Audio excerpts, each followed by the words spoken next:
Bah oui, être premier, y a que ça. Être second, ça existe pas. Fais pas chier ou je te ferai une guerre comme t'en as jamais vu. Go ahead. Quand les types de 130 kilos disent certaines choses, ceux de 60 kilos les écoutent. Make my day. Vous savez mon nom, j'ignore le vôtre. Qui êtes-vous?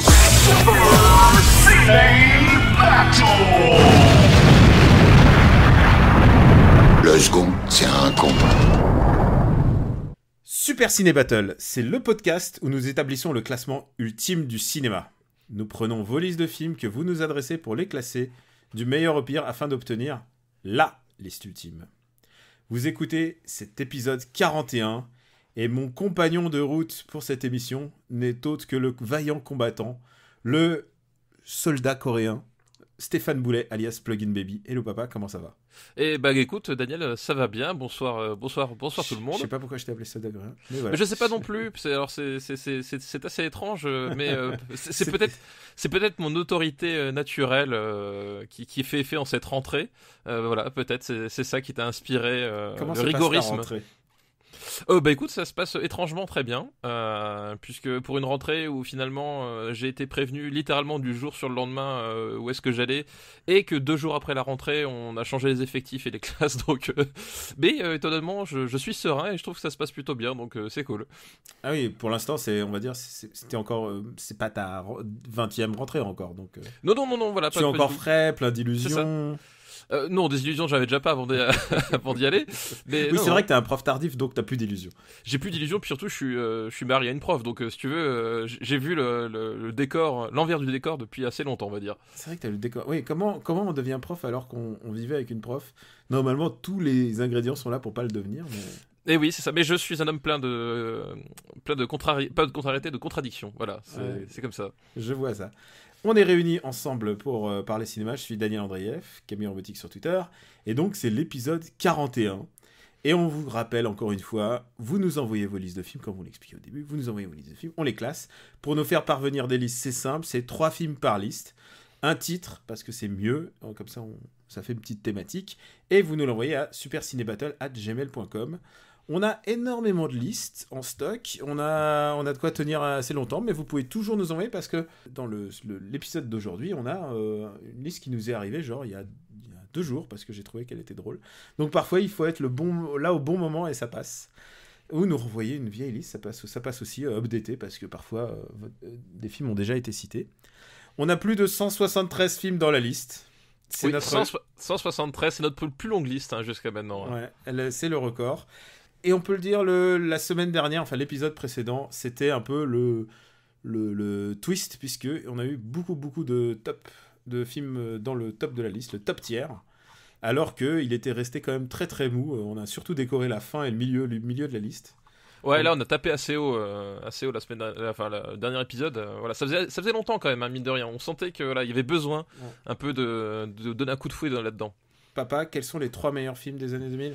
Eh ben écoute, les 3 meilleurs films des années 2000, je te le donne en mille, c'est Memories of Murder, No Country for Old Men et History of Violence. Donc quand même des films qui inspirent beaucoup la joie de vivre d'une manière générale. Oui, il est beaucoup question de mort en fait.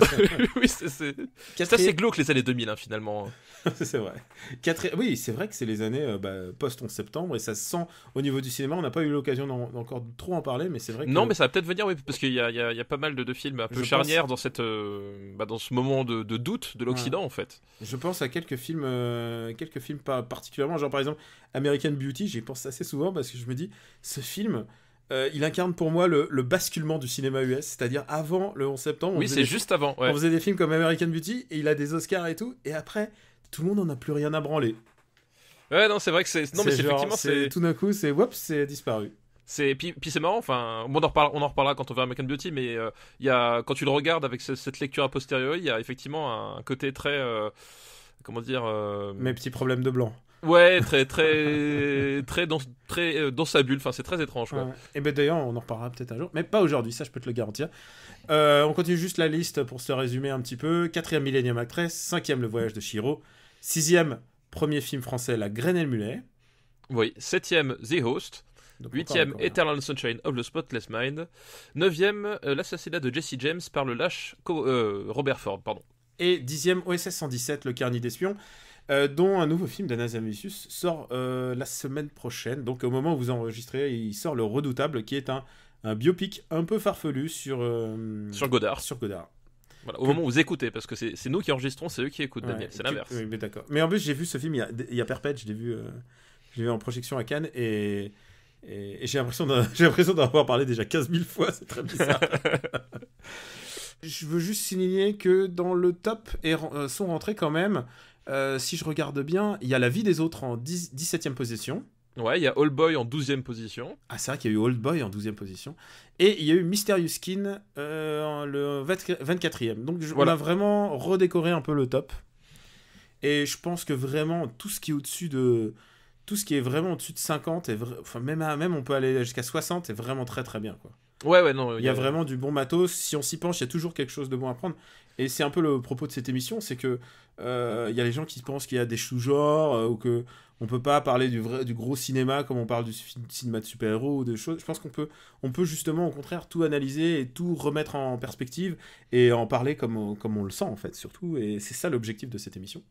En plus de graver nos films dans le marbre, bien sûr. Évidemment, oui, parce qu'évidemment, on est quand même là avant tout pour graver dans le marbre. Graver dans le marbre, c'est la fin du tableau. C'est même gravé dans le plomb, là. Ouais. On a Gamer, quand même, une petite série de films français. Gamer, au milieu, il y a Transformers 2 qui s'est retrouvé là. Voilà, les États-Unis qui représentent quand même un peu, qui s'imposent malgré tout dans ce top très français, finalement, en top de fin. Le film de robots à couilles. Les Bronzés 3, Le Raid, Agathe Cléry, Cinéman, et le dernier, c'est Astérix aux Jeux Olympiques, voilà. Dont le prochain film du réalisateur sort bientôt, c'est Star 80 numéro 2. Il est prévu pour décembre, j'ai pas encore vu le trailer, mais j'ai hâte. Oui, j'ai hâte. C'est ça. Moi j'ai hâte de ne pas être sur Paris, comme ça je serais pas obligé d'aller le voir avec toi, tu vois. Ouais. Bon, je crois qu'on a fait un bon topo. Ah oui, là je crois qu'on a fait le tour, là. On est complet. Alors, on va attaquer une liste qui nous est envoyée par 2 personnes, et ça c'est très rare. Deux personnes, ils l'ont envoyé en même temps ou ils ont envoyé la même liste séparément? Non, c'est 2 personnes, ils l'ont envoyé en couple. Ah, c'est mignon. Et tu vas voir, c'est très bien, ça sent l'amour. Ah, parfait. Et on va graver dans le marbre leur liste. C'est une liste qui nous est envoyée par Antoine et Karima. Eh bien, bon, merci pour la liste Antoine et Karima. Et c'est une liste qui s'appelle Nos premiers rencarts ciné. Ah, très très bon. Ah, mais excellente thématique. Tu vas voir, c'est très disparate. alors, tu vas voir, c'est à quel point tu penses à tes rencarts ciné, à quel point est-ce que tu mastermind, est-ce que tu te souviens du premier film que tu as vu avec ta femme? Absolument aucune idée. Parce que moi, je me souviens de listes genre de films que j'ai vu genre en premier rencard. En premier rencard, j'avais tenté Little Odessa quand même. Bah écoute, moi c'est pas en premier rencard, mais un de ceux dont je me souviens. Je me souviens, c'était Trainspotting. Ah oui, toi tu... Ouais. Comme Annecy somme caca. C'est ça, j'avais pas bien compris le principe d'inviter les filles, tu vois. On est là pour t'intager un moment et tais-toi pendant le film. C'est ça, moi j'étais là avant tout pour voir un film en fait. J'étais pas très doué, voilà. Alors je ne suis pas sûr qu'il y ait eu beaucoup de bisous sur tous ces films-là, mais on commence par Le Diable s'habille en Prada. Ah, donc Le Diable s'habille Prada. Tu l'as vu ? Le Diable qui s'habille... Oui, je l'ai vu un soir quand ça passait sur TF1. Voilà, petite anecdote. C'est le film TF1. C'est un film de David Frankel, donc. Avec Meryl Streep. Meryl Streep, la meilleure amie de Donald Trump, évidemment. Oui, et aussi Anna Thaoué, qui à mon avis n'est pas non plus son amie aussi. Non, je pense aussi que c'est pas son amie. Voilà. C'est l'adaptation d'un roman, d'un best-seller de Lauren Heisberger, basé sur sa propre vie, je crois, où elle était stagiaire. Putain, je suis sûr qu'il y a plein de gens qui connaissent ça à fond. C'est quoi C'est Vogue. C'est Vogue, c'est Vogue, c'est et c'est la rédactrice en chef, celle qui est. C'est Anna Wintour, enfin semble-t-il Anna Wintour, mais ou plus ou moins inspirée. En même temps, tous ces personnages se ressemblent puisqu'ils sont hautains et insupportables, et c'est le propos du film. C'est quand même une sacrée galerie de connards, hein, je crois qu'on peut le dire. Et le film essaie de démontrer que parfois ils sont sympas. Bah oui, parce que c'est comme les nazis, il y en a des biens, tu sais. Chez les journalistes mode, oui, parfois il y en a des biens. C'est ça. Donc du coup, enfin le pitch en fait, donc c'est Anna Hathaway qui est une jeune femme. Alors ça se déroule à New York, je crois que c'est ça. Oui, c'est une journaliste, c'est une apprentie journaliste, enfin voilà, une stagiaire, enfin une esclave. Voilà, qui cherche du travail et qui se retrouve d'un seul coup contactée pour rejoindre l'équipe d'un grand magazine de mode. Alors évidemment, c'est pas Vogue qui est cité directement, je crois pas, parce que à mon avis ils auraient eu ils auraient quelques petits soucis, mais globalement voilà, on se doute que c'est Vogue. Elle est contactée pour entrer au service de ce grand magazine de mode dont je ne me souviens plus exactement le nom, et du coup elle se voit tout de suite, ça y est, aller dans la rédaction, faire des grands reportages, faire des trucs comme ça, et elle va se retrouver finalement être l'esclave, la préposée au café. Ouais. Voilà, préposée au café de la rédactrice en chef, donc qui est jouée par Meryl Streep. Meryl Streep qui visiblement s'amuse énormément dans ce film. Ah bah Meryl Streep, quand elle peut jouer les j'allais dire un gros mot, mais quand elle peut jouer les femmes compliquées, elle aime bien, quoi. Ouais, voilà, tu sens que tu sens vraiment, enfin, la jouissance de l'actrice où on lui a dit vas-y, lâche-toi. Et elle est absolument odieuse sur à peu près tous les points, et donc on va vivre un peu cette espèce d'enfer du quotidien, l'enfer du quotidien, du pervers narcissique et de la relation qui s'installe, de dépendance aussi, parce que en fait c'est justement tout le truc, c'est que son boulot est horrible, mais en même temps c'est une grande enseigne, donc si tu te grilles là, tu te grilles chez tout le monde. Enfin voilà, comment est-ce que tu composes avec ce genre de choses, quoi. Pour un rencard, je pense que c'est pas mal. Bah écoute, ça dépend pas mal, de centre d'intérêt, mais en même temps, je pense que c'est un film efficace dans ce qu'il montre, puisque il est pas, le propos est pas très audacieux. Non, on se met à la place d'Anna Hathaway parce qu'elle est adorable. Voilà, c'est globalement en fait le problème du film pour moi, c'est qu'effectivement c'est un film qui se contente de son pitch. Voilà. En fait, c'est-à-dire que le pitch est trop fort. Ouais. Le pitch est vraiment très fort, et voilà, et effectivement Anna Hathaway elle est vraiment, t'as de la peine pour elle. Elle est à croquer, et aussi un autre truc purement fétichiste, c'est de voir Anna Hathaway grandir dans son rôle, et donc devenir, elle passe du rôle un peu plouc à une femme badass, elle se sape super bien, et c'est de la voir dans des tonnes de fringues. Oui, simple point de vue, genre, si on cherche un film sur les fringues, la production value des vêtements au cinéma, celui-là est anthologique. Ah bah, en tout cas, pour les fans de la Anna Hathaway exploitation, on est là quelque part au pinacle. Hein. Ah bah oui, non, c'est clair. Mais voilà, je crois qu'il a, je sais pas si Meryl Streep elle a gagné un Oscar pour celui-là, non? Peut-être. Alors peut-être, effectivement, c'est possible, ouais. Ça, je sais pas. Mais voilà, enfin. Ce que je disais, c'est que voilà, le pitch est super fort, les acteurs se font plaisir, etc. Mais bon, globalement, ça tourne assez vite en rond. Et voilà, c'est un film qui ronronne, tu sais. C'est pas désagréable, c'est le film du dimanche soir sur TF1, tu le regardes. Voilà, il y a Simone Baker qui fait son joli sourire avec sa coiffure impeccable. Voilà, donc ça va, mais ça va jamais très très loin. Même en termes de que ce soit de mise en scène ou quoi que ce soit, ça reste très sur des rails, quoi. Il y a un plâtré de petits rôles qui sont intéressants. Il y a Stanley Tucci qui est génial. Oui, Stanley Tucci. Mais Tucci déjà est génial. Stanley Tucci est génial même dans Transformers. Soyons clairs. Oui, Stanley Tucci est un acteur. Je pense qu'il peut jouer n'importe quoi. Je le suis. Voilà. Même dans Mockingbird, là, comment il s'appelle dans Hunger Games. Hunger Games, il est super. Oui. Dans Captain America, il est génial. Dans Captain fucking America, il est fabuleux. C'est le meilleur acteur de Captain America. Et puis il y a Emily Blunt dans le rôle un peu de la rivale de Anna Hathaway, évidemment parce qu'ils se tirent la bourre entre jeunes, entre porteuses de café presque. Voilà, de toute façon c'est une des premières règles du pouvoir. Hein. Si les autres sont unis contre toi, tu n'as aucune chance. Donc il faut commencer par diviser pour mieux régner. Et ouais, du coup, en fait, le problème, c'est que en fait, ce qui arrive, en fait, est cousu de fil blanc. Enfin, tu vois exactement la structure du bouquin, c'est-à-dire, elle va devenir un peu plus royaliste que le roi, et puis au bout d'un moment, elle va comprendre qui elle est vraiment. Enfin, ouais, voilà, exactement. C'est pas très intéressant. Le final, enfin, le dernier tiers est plombant en fait. C'est vraiment le début. Oui, non, mais c'est ça, c'est-à-dire que le film va dans une direction, tu sais où est-ce qu'il va aller, puis à aucun moment il va essayer de te surprendre, et voilà, enfin, on reste dans la fable sociale, voilà, un peu gentil, et tout, quoi.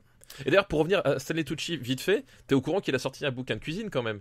Non, c'est vrai? Je te jure. Putain, préco direct. J'en ai ras le cul de commander des livres sur Luc Besson, écrits par Luc Besson pour notre projet dont on va reparler à la fin. Je sais plus comment il s'appelle exactement, c'est Tucci Table ou Tucci Cook ou un truc comme ça, enfin bref, mais c'est un livre de cuisine avec des recettes de Stanley Tucci et tout, enfin voilà, c'est...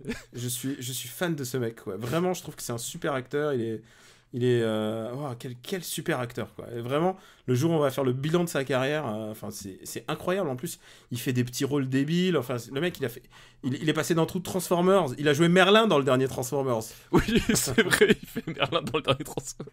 Merlin à moitié bourré en plus, si je me souviens bien. Aussi. Ah putain, c'est vrai, c'était le meilleur moment. C'était le meilleur moment de ce putain de Transformers 5. Bah, c'est le moment où tu te dis, merde, je suis allé voir le dernier Guy Ritchie, tu sais.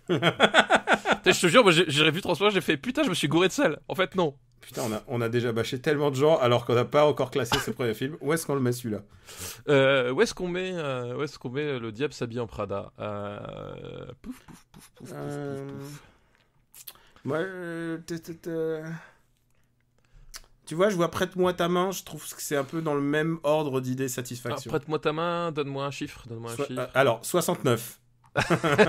Ah, moi je vois ça même plus bas en fait. Ouais. Non, mais c'est plus inoffensif. Ouais, tu vois, pour moi, je vois. Mensonge pour trahison et puis infinité. Moi, je vois ça au-dessus de 500 jours de 50 Days of Summer. Ah ouais, ça au-dessus de 500 jours de Summer. Mais sous les deux tours. Je sais que t'aimes bien dire ça.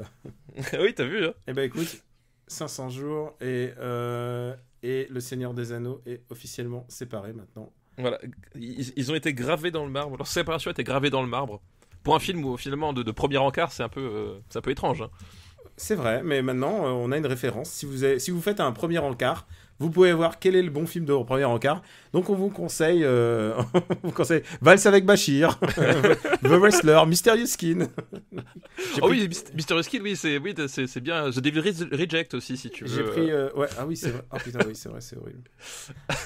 Il y a plein de bons films pour les premiers encarts.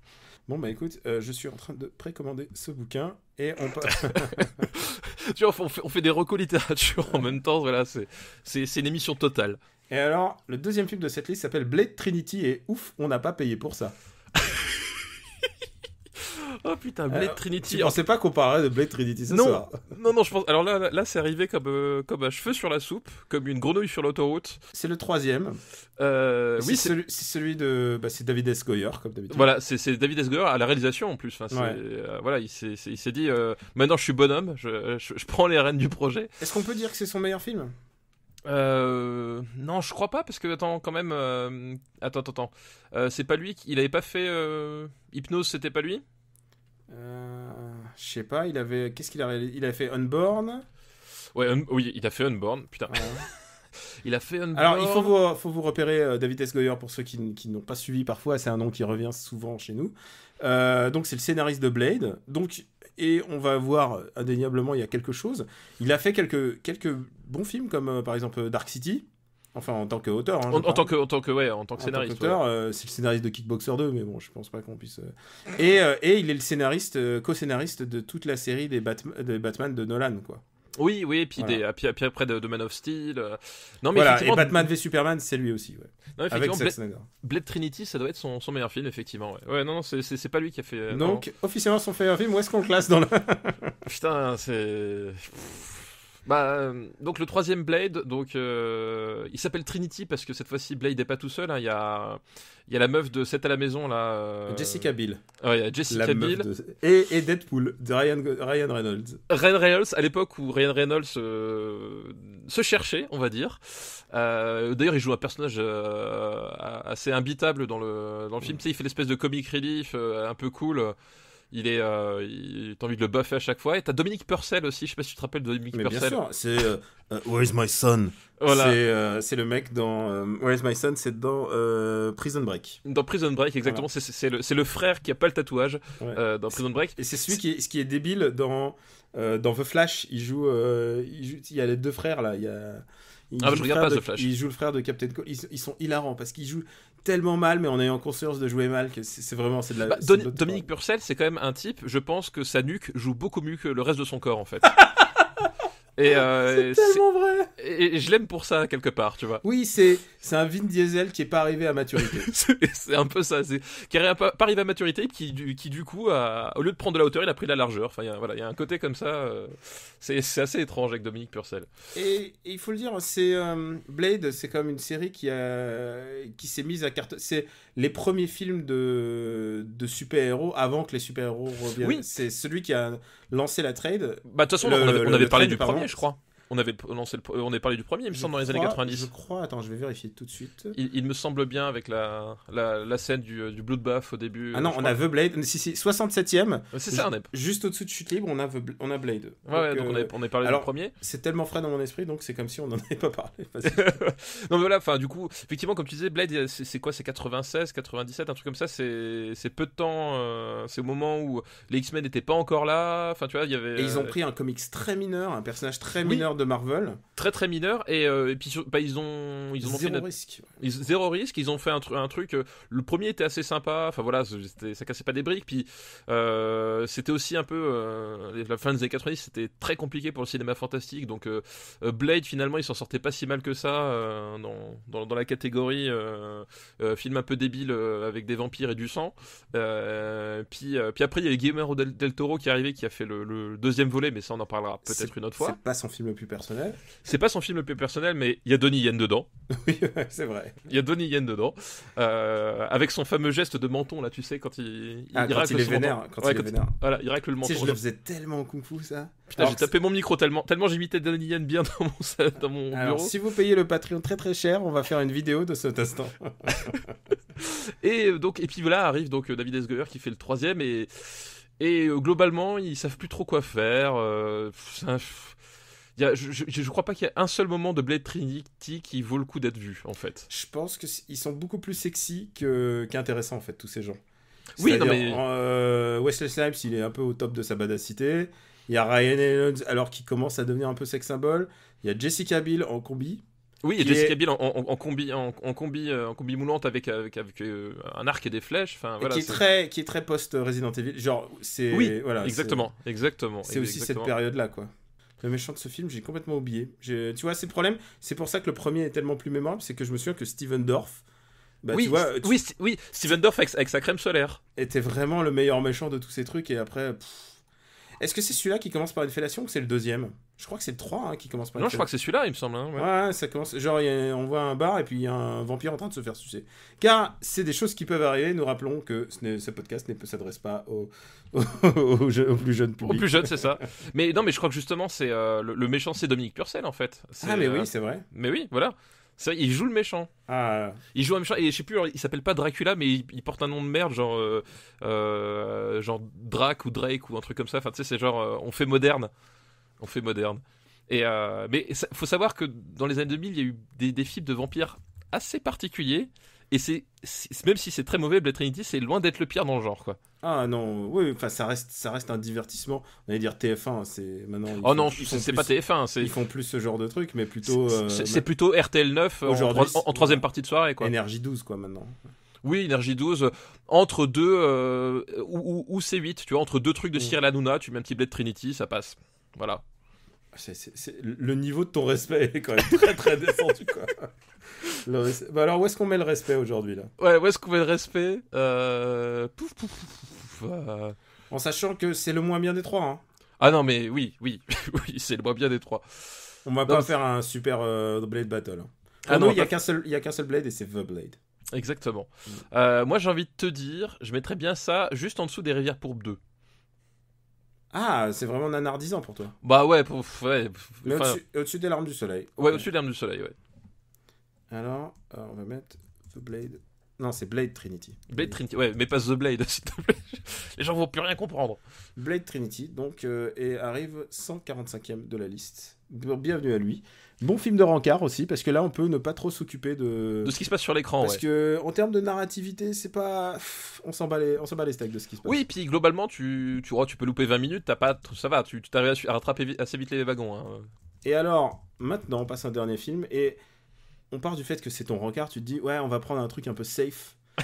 On va prendre un truc safe, et là, tu te dis, chérie, je sais pas si tu l'appelles chérie dès le début, mademoiselle, tu dis, on va voir Le Bon, la Brute et le Cinglé. Ah, eh ben non, alors justement, c'est moi je trouve un excellent choix parce que ça permet tout de suite de faire le tri, tu vois. Tu fais le test. Tu fais le test immédiatement. Est-ce que tu acceptes mes trucs qui viennent d'Asie? Est-ce que tu acceptes mes trucs bizarres avec des gens qui volent avec des pistolets après des trains Alors, c'est un film de Kim Ji-woon. Donc c'est coréen. Ouais, et Kim Ji-woon qui ensuite va être rattrapé par la machine hollywoodienne. Ouais, tout à fait. Il va refaire Le Dernier Rempart avec Schwarzenegger. Oui, et que j'aime bizarrement. Et j'aime bien Le Dernier Rempart en fait. C'est ouais, un film que putain, high five. Voilà. Je trouve tellement bête ce film. Je suis fan de ce film. Non mais Le Dernier Rempart, c'est un film quand même où Schwarzenegger coupe en deux un type avec une Gatling. C'est génial parce qu'on a tous un moment préféré débile de ce film. Moi, c'est quand il fait un saut tombé avec en headshot et en faisant du surf sur le dos du mec. Bien sûr. Je trouve ça tellement insane et ça résume un peu le cinéma de ce mec qui ensuite va réaliser J'ai rencontré le diable. J'ai rencontré le diable, ouais. Voilà. C'est un... Et il a fait surtout Bittersweet Life, qui j'espère qu'on en parlera quand même. Alors, on en reparlera, j'ai un petit souci. Moi, sur Bittersweet Life, c'est pas ma cam, mais voilà. Mais c'est quand même le truc qu'on peut dire, en tout cas, de ce réalisateur, c'est que c'est un virtuose de l'image. Ça, il y a indéniable, il a vraiment voilà, c'est un type qui vraiment sait filmer, puis surtout il a un côté il a un côté un peu frappé parce qu'il va essayer toujours de chercher l'angle, la façon de faire qui décuple une scène qui déjà à la base sur le papier est un peu frappadingue. Enfin, voilà. Qui mettent en valeur le propos, c'est-à-dire en général, là en l'occurrence c'est un peu la folie la folie ambulante de ces trois gars, quoi. C'est un vrai virtuose de l'image. C'est aussi parfois son souci, c'est que du coup tu te rends compte dans ces autres films là, parce qu'en fait finalement le propos en fait ça s'appelle La Bonté de Cinglé parce que c'est l'histoire de trois personnages qui courent après un trésor, donc comme dans le film de Sergio Leone, sauf que ça se passe dans les années 30 en Mandchourie au lieu de se passer à la guerre de sécession aux États-Unis.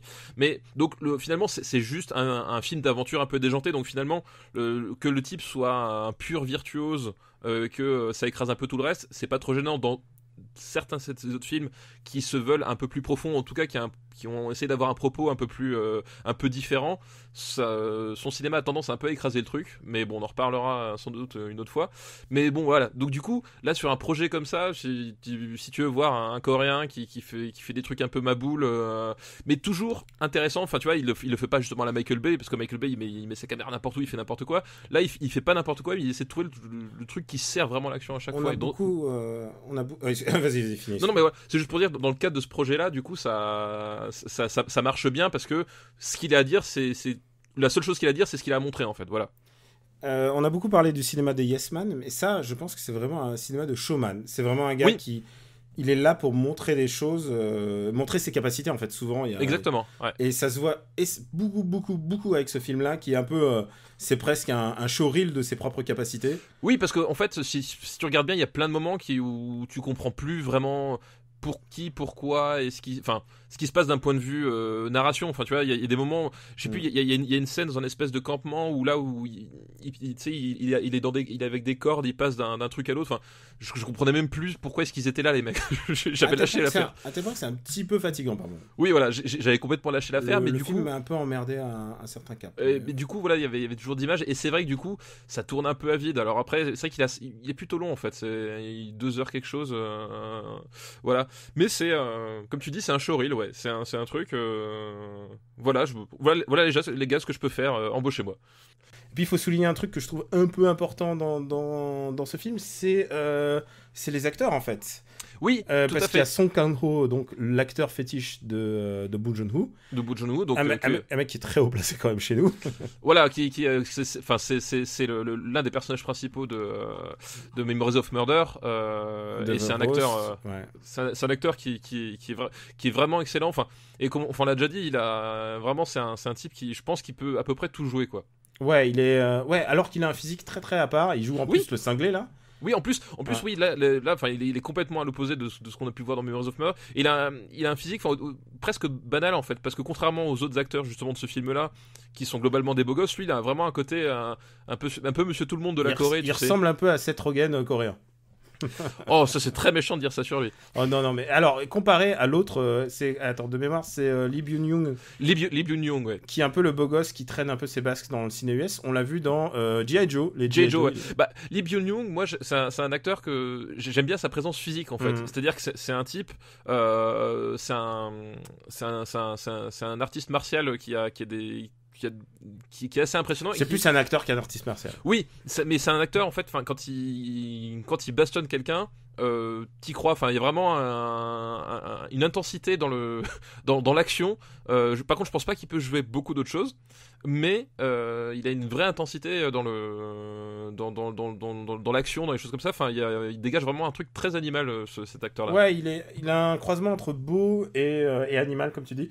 Très Clint Eastwood jeune, en fait, tu vois, un peu... Oui, il a un petit côté, ouais, comme ça, effectivement. Ouais. Et vous l'avez peut-être vu, malheureusement, dans Terminator Genisys, il joue le T-1000. Il joue le T-1000, eh oui, ouais. Bah écoute, ça lui permet de manger. Hein. Ouais, de faire des films meilleurs que celui-là. Bon, bah écoute, où est-ce qu'on va mettre ce petit morceau de cinéma ? Ce petit morceau de cinéma coréen, un Ouais. peu foufou. Je vois ça quand même au-dessus de The Blade Trinity. Oui. Je vois ça au-dessus de Juno. On peut... Écoute, oui, au-dessus de Juno, ça me va. Moi, ce qui est... À moins que tu préfères... Est-ce que... Non, regarde. On va faire le test de... T'as un film à regarder. Tu préfères voir Le Bon, la Brute et le Truand ou... Enfin, Le Bon, la Brute et le Cinglé, pardon. Oui, s'il te plaît, Ou- parce que ça change tout. Ou X-Men. Alors, je pense que je préfère quand même voir X-Men. Ok, d'accord, parce que je vois le pack des loups qui est pas loin à côté. Alors, donc, est-ce qu'on le mettrait pas au-dessus de Darjeeling Limited ? Et on peut le mettre au-dessus de Journey Limited. Écoute, ça me paraît bien, ouais. Ouais. Dans le genre, je préfère le Pacte des loups. Quand même, parce qu'il y a Vincent Cassel avec son épée de Soul Calibur, et Monica Bellucci. Et ça, un film avec Monica Bellucci, toujours meilleur qu'un film sans Monica Bellucci. Ça, on est Voilà. d'accord. Ouais. Et puis, il y a aussi beaucoup d'autres choses. Il y a Marc Dacascos qui fait du kung-fu au ralenti sous la pluie. qui fait du Muay Thai dans la boue, quoi. Exactement. Pas du Muay Thai, non, il fait n'importe quoi. Enfin, Moi, je sais pas ce qu'il fait. Il tape sur des gens dans la boue. Les gens sont bons. Donc voilà pour cette liste. Merci Antoine et Karima. Merci Antoine et Karima pour cette liste. Très jolie liste, c'est une première pour nous. Une liste qui s'appelle Le poisson, c'est plus ou moins bon pour la santé. D'accord, ok. C'est une liste qui nous est envoyée par Nikoto. Eh bien écoute, merci Nikoto pour ta liste. Et le premier film de cette liste s'appelle La vie aquatique. La vie aquatique donc de Wes Anderson, Donc, avec évidemment Bill Murray, avec aussi le compère Owen Wilson. ouais. Il y a Owen- Kate Blanchett, il y a Jeff Goldblum. C'est vraiment c'est un choral movie assez complet, quoi. Il y a vraiment plein d'acteurs. Ouais, il y a William Dafoe aussi qui C'est vrai. joue dedans. Et en fait, ça raconte l'histoire, De Steve Zissou. voilà, qui est un océanographe, un peu doudingue, on va dire. Qui vit en fait à bord de son bateau, puis avec lui t'as tout son écosystème et sa famille qui l'accompagnent et qui vivent sur ce bateau et en explorant les fonds marins, etc. Et puis voilà, on est chez Wes Anderson, donc forcément c'est un univers qui est un peu barré. Une famille un peu... Oui, une cacophonie familiale. Comme Voilà, une cacophonie familiale. Ils ont tous un grain à un moment donné à leur niveau, et ils ont tous, voilà, en fait c'est marrant parce qu'il y a ce côté-là chez Wes Anderson, c'est que t'as l'impression qu'ils vivent tous dans une espèce de micro-bulle, et que dès qu'ils essaient de rentrer en interaction, ça fait des étincelles. Enfin, tu sais, t'as vraiment ce côté de doux rêveurs qui en fait sont pas faits pour vivre avec les autres, quoi. T'as un côté vraiment comme ça, et je trouve que ça se ressent vachement dans ce film-là, parce que t'as plein de séquences où où tu vois des personnages faire des trucs, tu comprends pas ce qu'ils font, et tu comprends que les autres ne comprennent pas, mais plus tard, les mêmes personnages qui comprenaient pas refont des trucs qui te paraissent complètement insensés. Enfin, il y a vraiment un truc. C'est assez loufoque. Hein. Voilà, c'est assez. C'est entre la parodie, mais en même temps complètement fait au premier degré. C'est ça. C'est de l'ordre du pastiche, donc.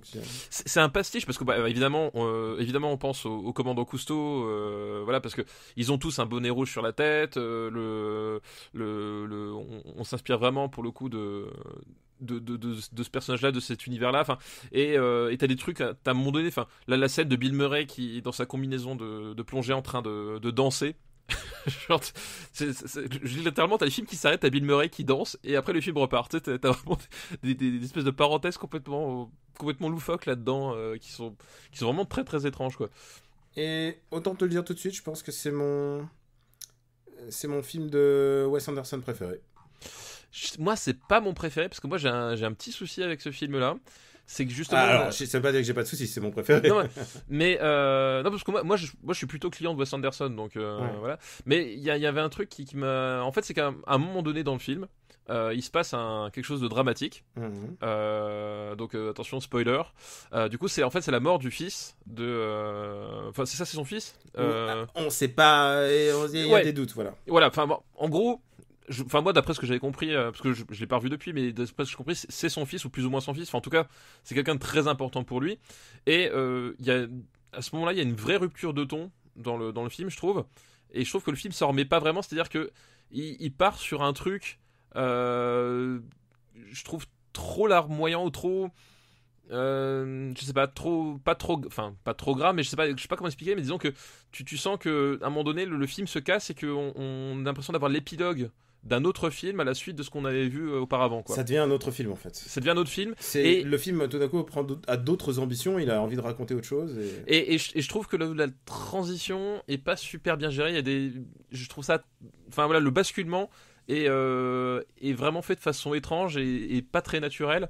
Et moi, ça m'a vraiment gêné quand je l'ai vu. C'est-à-dire que de faire des ruptures de ton dans les films, c'est pas le premier à le faire. Surtout avec Bill Murray. Surtout quand t'as Bill Murray. Mais là, je trouve que le truc est pas si bien négocié que ça. Et le film s'écroule un peu sous le poids de sa propre gravité à la fin. Alors que je pense il y avait peut-être moyen de trouver un truc qui restait plus dans le cadre du film. Enfin voilà. Moi je suis un peu gêné par cette fin là quoi. C'est aussi mon film préféré de Wes Anderson avec les meilleures musiques puisque c'est essentiellement il y a un peu du rock des années entre 60 et enfin les années 60-70 et énormément de reprises de David Bowie mais en brésilien acoustique et je trouve ça évidemment un film avec du David Bowie c'est toujours plus intéressant que des films sans David Bowie. Gros flop à l'époque et en même temps depuis c'est devenu un film culte. Est-ce qu'on peut le dire que c'est un film culte aujourd'hui? Je pense qu'effectivement c'est devenu parce que c'est effectivement devenu un peu l'étendard du cinéma de West et des hipsters. Ouais, c'est vraiment quand je vois quand tu vas à Brooklyn, tu te dis il a vu juste 10 ans avant quoi. Voilà, c'est ça, c'est vraiment, c'est devenu vraiment du cinéma de manière générale de Wes Anderson parce que c'est celui vers lequel les gens reviennent régulièrement quand ils veulent te citer, te décrire ce que c'est que le cinéma de Wes Anderson, quoi. En tout cas, c'est celui que je prends parce que c'est mon préféré et que t'as bien compris, Darjeeling, c'est pas mal, c'est moins ma cam et je sais pas quel est ton préféré d'ailleurs. Moi, je pense que c'est Moonrise Kingdom en fait. Ah ouais, alors moi je suis pas du tout Moonrise Kingdom. Là. Ah moi je crois que c'est Moonrise Kingdom. En plus celui-là est coécrit par Noah Baumbach, dont je suis plutôt fan quoi. Donc vraiment, je trouve que Noah Baumbach a même plus de talent que Anderson. Mais après, ça reste quand même les contemporains quoi. Il touche toujours un peu les mêmes sujets quoi. Oui, ils sont famille dysfonctionnelle. Oui, la famille dysfonctionnelle, voilà. Et puis c'est aussi, t'as cette espèce d'écrin, de bulle en fait, en dehors du monde quelque part. T'as toujours une espèce de nostalgie dans le cinéma de Wes Anderson aussi. Parfois même de choses que les personnages n'ont pas forcément connues d'ailleurs. Mais t'as toujours une espèce de nostalgie de côté. On essaie de résister face au monde extérieur, quoi. Oui, on est oppressé et du coup on a besoin de s'échapper. Ce qui est le propos d'ailleurs de Darjeeling. Oui, ce qui est le propos de Darjeeling. Tu te souviens même de Moonrise Kingdom aussi d'ailleurs. Et même son film là, comment il s'appelle, Mr. Fox, Mr. Fox, tu l'as vu Mr. Fox ou pas? Non, je crois pas que je l'ai vu, Mr. Ah bah, Fox. tu sais, c'est un truc d'animation en pâte à modeler, enfin... Ah non, mais je l'ai pas vu, non. Ah bah, ça vaut le coup d'être vu parce que c'est aussi super représentatif de son style. C'est littéralement, Mr. Fox, il met sa famille dans une bulle pour s'échapper tout le temps, et dès qu'il s'agit Voilà. de se mettre, de se défendre, il creuse encore plus loin un trou Voilà, bah, voilà, intérieur. du coup, Voilà. voilà. Et c'est vraiment son cinéma. C'est Donc, genre, effectivement, c'est on le retrouve, cinéma voilà. c'est de l'escapisme pur, quoi. Voilà, c'est typiquement vraiment la thématique. Comment on est arrivé à parler de ça? Alors, ça me rappelle le précédent épisode où on a parlé un peu de tous les cadres d'émotion, puisqu'on est passé de films incroyables à Mystery Skin, qui est un film vraiment plus compliqué, à Lilo et Stitch. Tiens, d'ailleurs, en plus, on a eu pas mal de courriers sur Lilo et Stitch, les gens qui disent « Ah, vous avez pas compris Lilo et Stitch ?» J'y repensais, on a dit à peu près ce qu'on avait sur le cœur, et en y repensant, en relisant des choses sur Lilo et Stitch, j'ai l'impression je change pas d'avis. Hein, Ah bah après, bah, de toute façon, faudrait le revoir pour voir, pour Oui, bien se sûr. confronter finalement au truc. Mais après, tout à fait honnêtement, en ce moment, j'ai pas envie de revoir Lilo et Stitch. Voilà, j'ai tellement de trucs sur le feu, si tu veux. Qu'est-ce que t'as C'est pas regardé priorité. juste avant d'enregistrer? Finalement, rien, en fait. Ah ouais, finalement, tu m'avais envoyé un SMS, je regarde Ouais, un film, et en non, fait, mais- finalement, non. Non, finalement, j'ai bossé, en fait. Voilà. T'as bossé réparer tes cours pour demain? Bah ouais, voilà, Putain, exactement. mais c'est pour ça qu'on aime les profs comme toi. Oui, enfin, ouais, je suis pas sûr, mais bon. Où est-ce qu'on va mettre ce film un peu baroque? Parce que baroque, ça résume bien. Oui, c'est ça, c'est bon. Mais en même temps, et je pense que c'est un film qui peut vraiment, genre, je pense que tu peux vraiment détester ce film. Oui, aussi. alors, c'est simple. Si tu vois celui-là, si ça passe, c'est bon. Oui, c'est vrai que c'est un peu un test aussi. Ouais, ouais. Mais si effectivement tu détestes la vie aquatique du début à la fin, c'est pas la peine d'insister avec Wes Anderson. Oui, Voilà. parce que après, ça va te... Ah, Même après, Moonrise Kingdom, c'est pire encore. Voilà, c'est pas la peine d'insister, voilà. Alors, je vois ça dans un film... Je vois ça au-dessus du Fabuleux Destin d'Amélie Poulain. Hein. Ah, oui, Ouais, moi bien aussi. sûr. Ouais, quand même. Euh, Moi, je vois ça. Moi, je mettrais ça sous Kung Fu Hustle. Ah ouais, moi j'aurais vu plus haut et je l'aurais mis Alors, dis-moi où ça plus haut. entre Persepolis et The Road.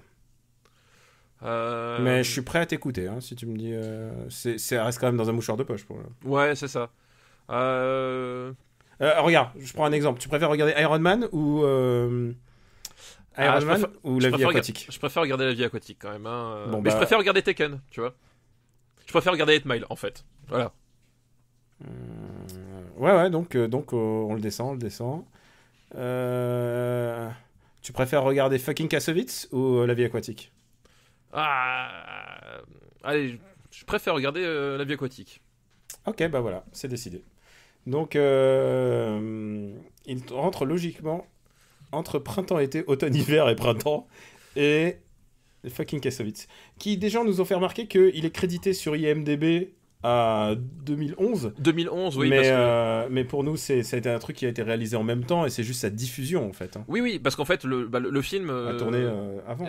a été tourné avant, a été monté avant, et en fait, il ne devait jamais sortir, Fucking Kassovitz. Et C'est- il est sorti, au début, il était sorti sur Dailymotion. Alors, c'est le truc que vous utilisez pour regarder Karim Debache, Dailymotion. Je vous resitue un petit peu. Tu sais qu'ils ont... En plus, j'ai lu les pertes de Dailymotion l'année dernière, là. Enfin, de cette année, là, c'est... Ah bah, Waouh. le jour où Chroma va sortir le dernier épisode de sa saison, d'un seul coup, ils vont faire plus de 300% de trafic sur une journée, quoi. Dailymotion. Là, C'est vrai. Par contre, le jour où Chroma se barre, je crois que c'est plus l'appel, les mecs, faut fermer la porte. Hein. Mais bref, ouais, donc il était sorti sur Dailymotion au premier, puis il était retiré, puis après il est revenu. Enfin voilà, c'était un la sortie de Fucking Kassovitz, c'était assez bordélique aussi, quoi. On continue sur les poissons. Ah bah bien sûr, on continue sur les poissons. Deuxième film de cette liste, c'est Big Fish. De Tim Burton. Ouais. Big Fish de Tim Burton. Alors, Big Fish, comment... alors, c'est un film, je vais en dire beaucoup de mal. C'est un film de l'après Tim Burton, déjà, pour nous. Ouais, c'est un film dont je vais dire beaucoup de mal, mais que j'aime malgré tout bien. Mais Ah, j'irai pas jusque-là. je trouve que... Non, je trouve pas que c'est un mauvais film. C'est mais... son moins pire de cette période-là. Mais j'ai un énorme problème avec Big Fish pour plein de raisons qui sont concomitantes, enfin qui sont pas vraiment extérieures au film, mais qui voilà, enfin bref, c'est que en fait c'est le film où d'un seul coup t'as eu toute la presse spécialisée du monde entier qui est arrivée, qui a fait Tim Burton est un vrai cinéaste.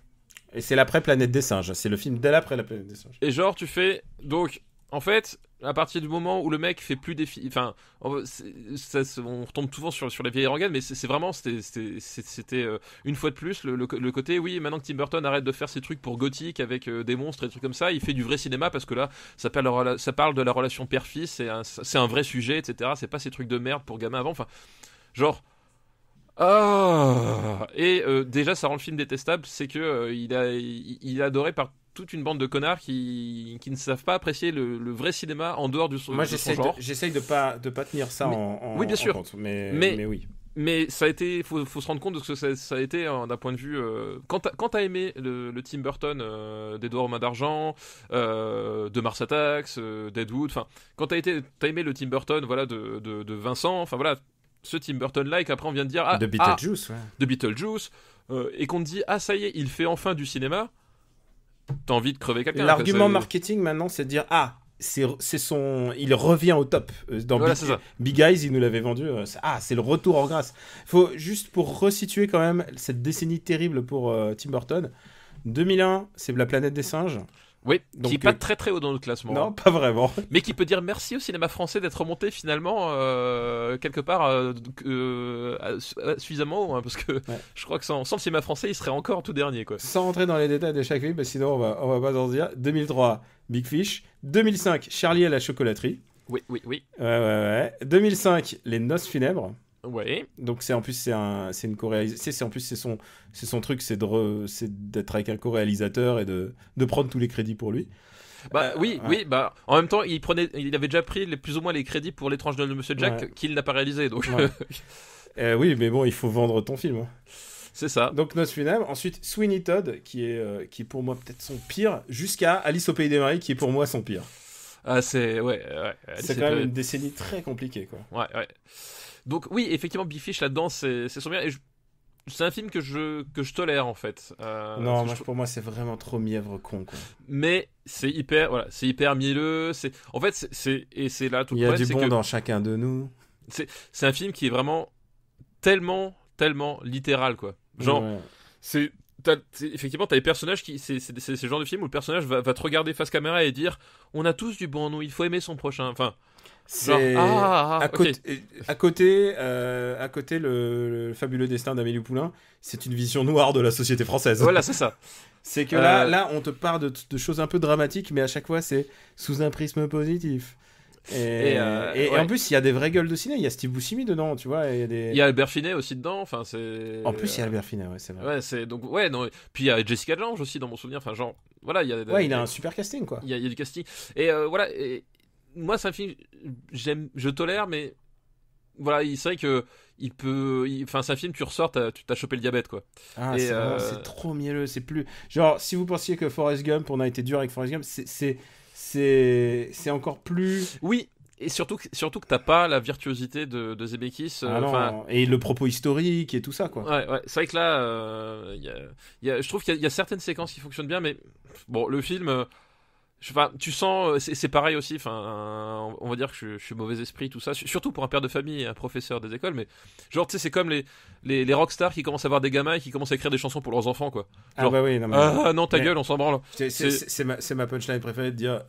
Avant, Tim Burton, il réalisait des films et puis il a fait la pire chose qu'il ait jamais fait, c'est qu'il s'est marié, quoi. Ouais, c'est ça. Il s'est marié, il a eu des gosses et il a fait des films pour ses enfants. Et là, c'est vraiment ça. C'est genre le témoignage pour mon fils, machin. Enfin, ok, d'accord, mais t'as peut-être moyen de le faire en faisant un film qui soit plus subtil, plus intéressant, plus creusé. Enfin, t'es pas obligé de le faire comme ça, quoi. Il voulait faire un truc, j'imagine, c'est solaire, tu sais, genre plein de messages d'espoir et tout, mais du coup, c'est comme un bonbon, quoi. Ça finit par te faire mal aux dents, quoi.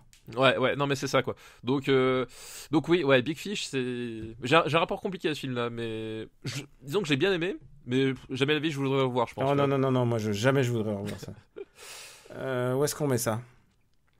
Moi, je te mets très très bas déjà, je commence. Hein. Bah, dis-moi où tu le mets. Je préfère Cusco. Où est-ce qu'il est Cusco? Attends. Non, j'ai vu un titre de. Tu vois, genre Terminal. Tu vois, déjà, je pense à cette catégorie-là. N'oublie pas que Sweeney Todd est 140e. Oui, mais par contre, ça va au-dessus de Sweeney Todd. Non, évidemment, mais Sweeney Todd, on l'a déjà démonté une fois. Ouais. Je préfère Baise-moi, tu vois. Écoute, on peut le mettre. Ah bah regarde, il y a un cap, je sais pour toi, c'est un film cap. Moulin Rouge, tu préfères Je préfère Big Fish. Ok, donc déjà, on n'ira pas sous Moulin Rouge. Donc ça va entre Terminal et Moulin Rouge, déjà. Ouais. Voilà, on sent à peu près. Est-ce qu'on peut le mettre juste sous Baise-moi, en fait? On le met sous Baise-moi. Voilà. Ok. Putain, on est très en adéquation. Et on est diplomate. Notre projet. Voilà, c'est notre projet, on est diplomate. Ce n'est pas After Eight ici. Voilà, nous sommes dans la conciliation, nous sommes dans la gravure dans le marbre, donc c'est quand même un business sérieux. Et pour ça, il faut une méthode scientifique. Il faut que ça soit sérieux. Voilà, il faut que vous puissiez en parler autour de vous. Dire ah nana. Voilà. Parce qu'après tout, ce qu'on dit est incontestable, donc autant le faire bien. Est-ce que tu aurais une idée de quel est le dernier film de la liste de Nikoto? Non, là tout de suite, non, j'ai le cerveau un peu en vrac, alors non. C'est. Attends, t'as le cerveau en vrac? Pourquoi? Ah oui, parce que. C'est un film fatigué. C'est un film qui s'appelle Swordfish, Opération Espadon. Oh. Et alors, vous entendez à nos rires, c'est quoi? On aime ce film. Alors, Opération Espadon. En plus, non, mais Opération Espadon, je l'ai vu au cinéma. Ah putain, c'était ton film de rencard en plus. Non, c'était pas mon film. Non. Ça aurait été génial. Non, je connaissais les limites de Madame quand même. Mais c'était bon. Je l'ai vu au cinéma et j'avais strictement aucune idée. C'est pas le réalisateur de Triple X en fait. Non, c'est réalisé par Dominique Sena. Ah oui, c'est Dominique. C'est le mec qui a fait Gone in 60 Seconds. Oui, tu te souviens? C'est ça, Dominique Sena, tout à fait. Avec Nick Cage. Oui, Nick Cage et Angelina Jolie, oui, tout à fait, c'est là, ouais. C'est lui. Oui, enfin, c'est un mec de seconde zone, quoi. Il a réalisé Whiteout, qui est une de mes BD. J'adore cette BD, et il en a fait. On s'en bat les steaks, quoi. Il a fait un truc avec Kate Beckinsale dans la neige. C'était pas très. Putain, il a fait aussi le dernier Templier, en fait, si je me souviens bien. Ah, le Season of a Witch. Oui, avec Nicolas Cage. J'adore ce film, il est tellement bête. Bon, bref, c'est Nicolas Cage avec des cheveux longs et Ron Perlman qui joue au chevalier. C'est tellement génial. Voilà, donc bref, revenons sur Opération Espadon. Vivement qu'il réalise de nouveaux films.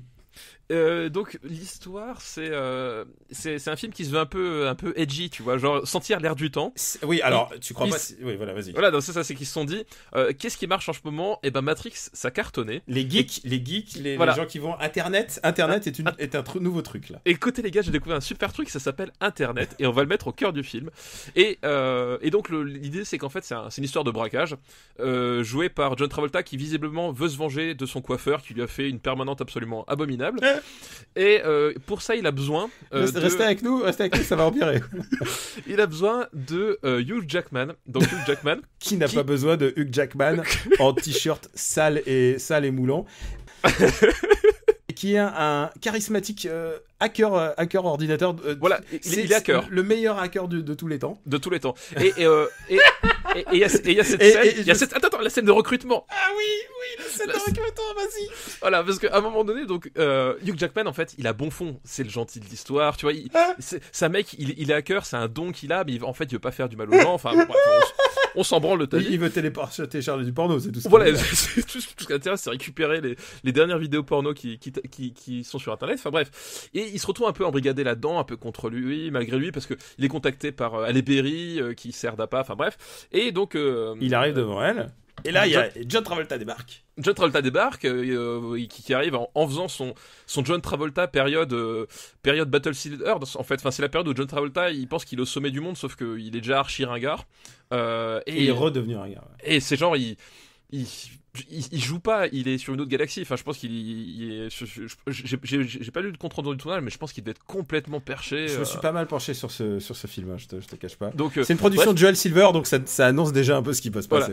Et donc, pour prouver que c'est le meilleur hacker du monde, il lui demande d'infiltrer, je sais plus quel serveur, je sais pas, le FBI, la Maison Blanche, j'en sais rien, enfin, un truc dans ce style-là, tout en se faisant sucer. Voilà, c'est ça le point important, c'est qu'il lui dit si t'es si bon que ça, t'arriveras à hacker ce serveur super tout en te faisant sucer, parce qu'évidemment se faire sucer ça déconcentre, comme chacun sait.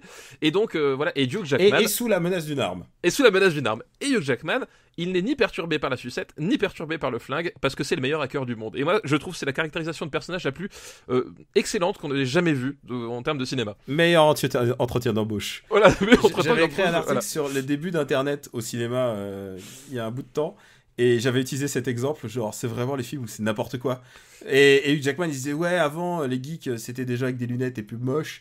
Et moi, je voulais montrer qu'on pouvait être aussi beau gosse. Et... Oui, c'est ça. beau gosse et faire du hack. Alors, effectivement, tu nous as montré qu'on pouvait être beau gosse et faire du... C'est un film, voilà, vous l'avez entendu, de bêtises. Ouais, c'est archi con. Non, mais pour dire. Mais c'est d'une bêtise, mais savoureuse, quoi. C'est pour vous dire, le pinacle du film, c'est qu'en fait, à la fin, ils partent en bus. Le bus est élitreuillé par un hélicoptère. Évidemment, l'arrière du bus se décroche et défonce des immeubles avec l'hélicoptère qui survole la ville. Voilà, on est à ce niveau-là de rien à foutre. c'est absolument hallucinant. La scène d'entrée est très étrange. Elle se la joue un peu Tony Scott, en fait. Ah ouais, il y a des velléités très très Tony Scott là-dedans. C'est hyper Tony Scott parce qu'en fait tu vois John Travolta qui discute, donc Tony Scott / Tarantino, t'as John Travolta qui fait une espèce de monologue, je sais même plus le sujet, genre super serré avec des plans hyper serrés sur ses yeux, sur ses mains, sur sa bouche, enfin avec une esthétique, enfin vraiment Tony Scott avec un filtre jaune, vert, voilà, et à la fin t'as une explosion en bullet time d'une banque qui revient, enfin il y a un côté, et genre tu dis ok, pourquoi pas, c'est bizarre. Puis après le film, il arrête complètement ça. Genre, et puis là, on montre Hugh Jackman qui se fait sucer pendant qu'il tape sur un écran d'ordinateur. Et c'est genre, enfin, la scène d'introduction, elle est là parce que c'était un espèce de gimmick qui faisait cool à l'époque, mais en fait, Dominique Sena, il savait pas quoi en faire, et puis ça annonce pas du tout le ton du film, quoi.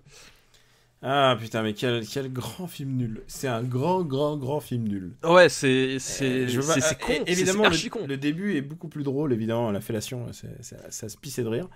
Dans mon souvenir, il y a quand même un ventre mou entre la fellation et le bus qui vole, quand même. C'est quand même les deux moments forts du film. Je crois qu'on a que l'embarras du choix pour le titre de l'épisode. Ouais, c'est ça. C'est vrai. Là, je crois que ouais, on tape en plein dedans. Alors, où est-ce qu'on va le mettre? À moins que tu aies encore envie d'ajouter quelque chose. Ah non, mais voyez-le, c'est tout. Il faut voir. Il y a Vinnie Jones au sommet de son Vinnie Jones. Oui, putain, oui. Bah, c'est pareil. Non, mais quand je disais qu'il prenait tous les trucs de l'époque, Vinnie Jones, bah voilà, on l'avait tous découvert dans Snatch. Voilà, il fallait réutiliser Vinnie Jones. Voilà, c'est genre, il a pris tout ce qui marchait. C'est genre, venez. Où est-ce qu'on va le mettre?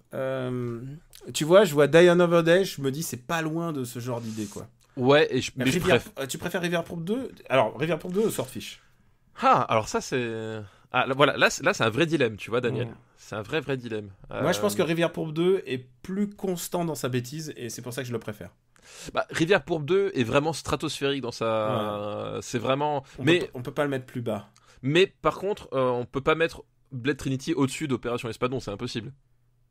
Ah oui, donc alors il passe sous Blade Trinity alors. Non, au-dessus, entre Rivière Pourpre 2 et Blade d'accord, Trinity. il les sépare à tout jamais. Ah oui, il les sépare à tout jamais, voilà, exactement. Opération Espadon, un très bon poisson à préparer d'ailleurs. Oui. J'adore préparer l'espadon, sache-le. Très bon poisson. Eh bah écoute, on a le temps de se faire encore une liste, j'imagine. Bah, comment ça, une liste?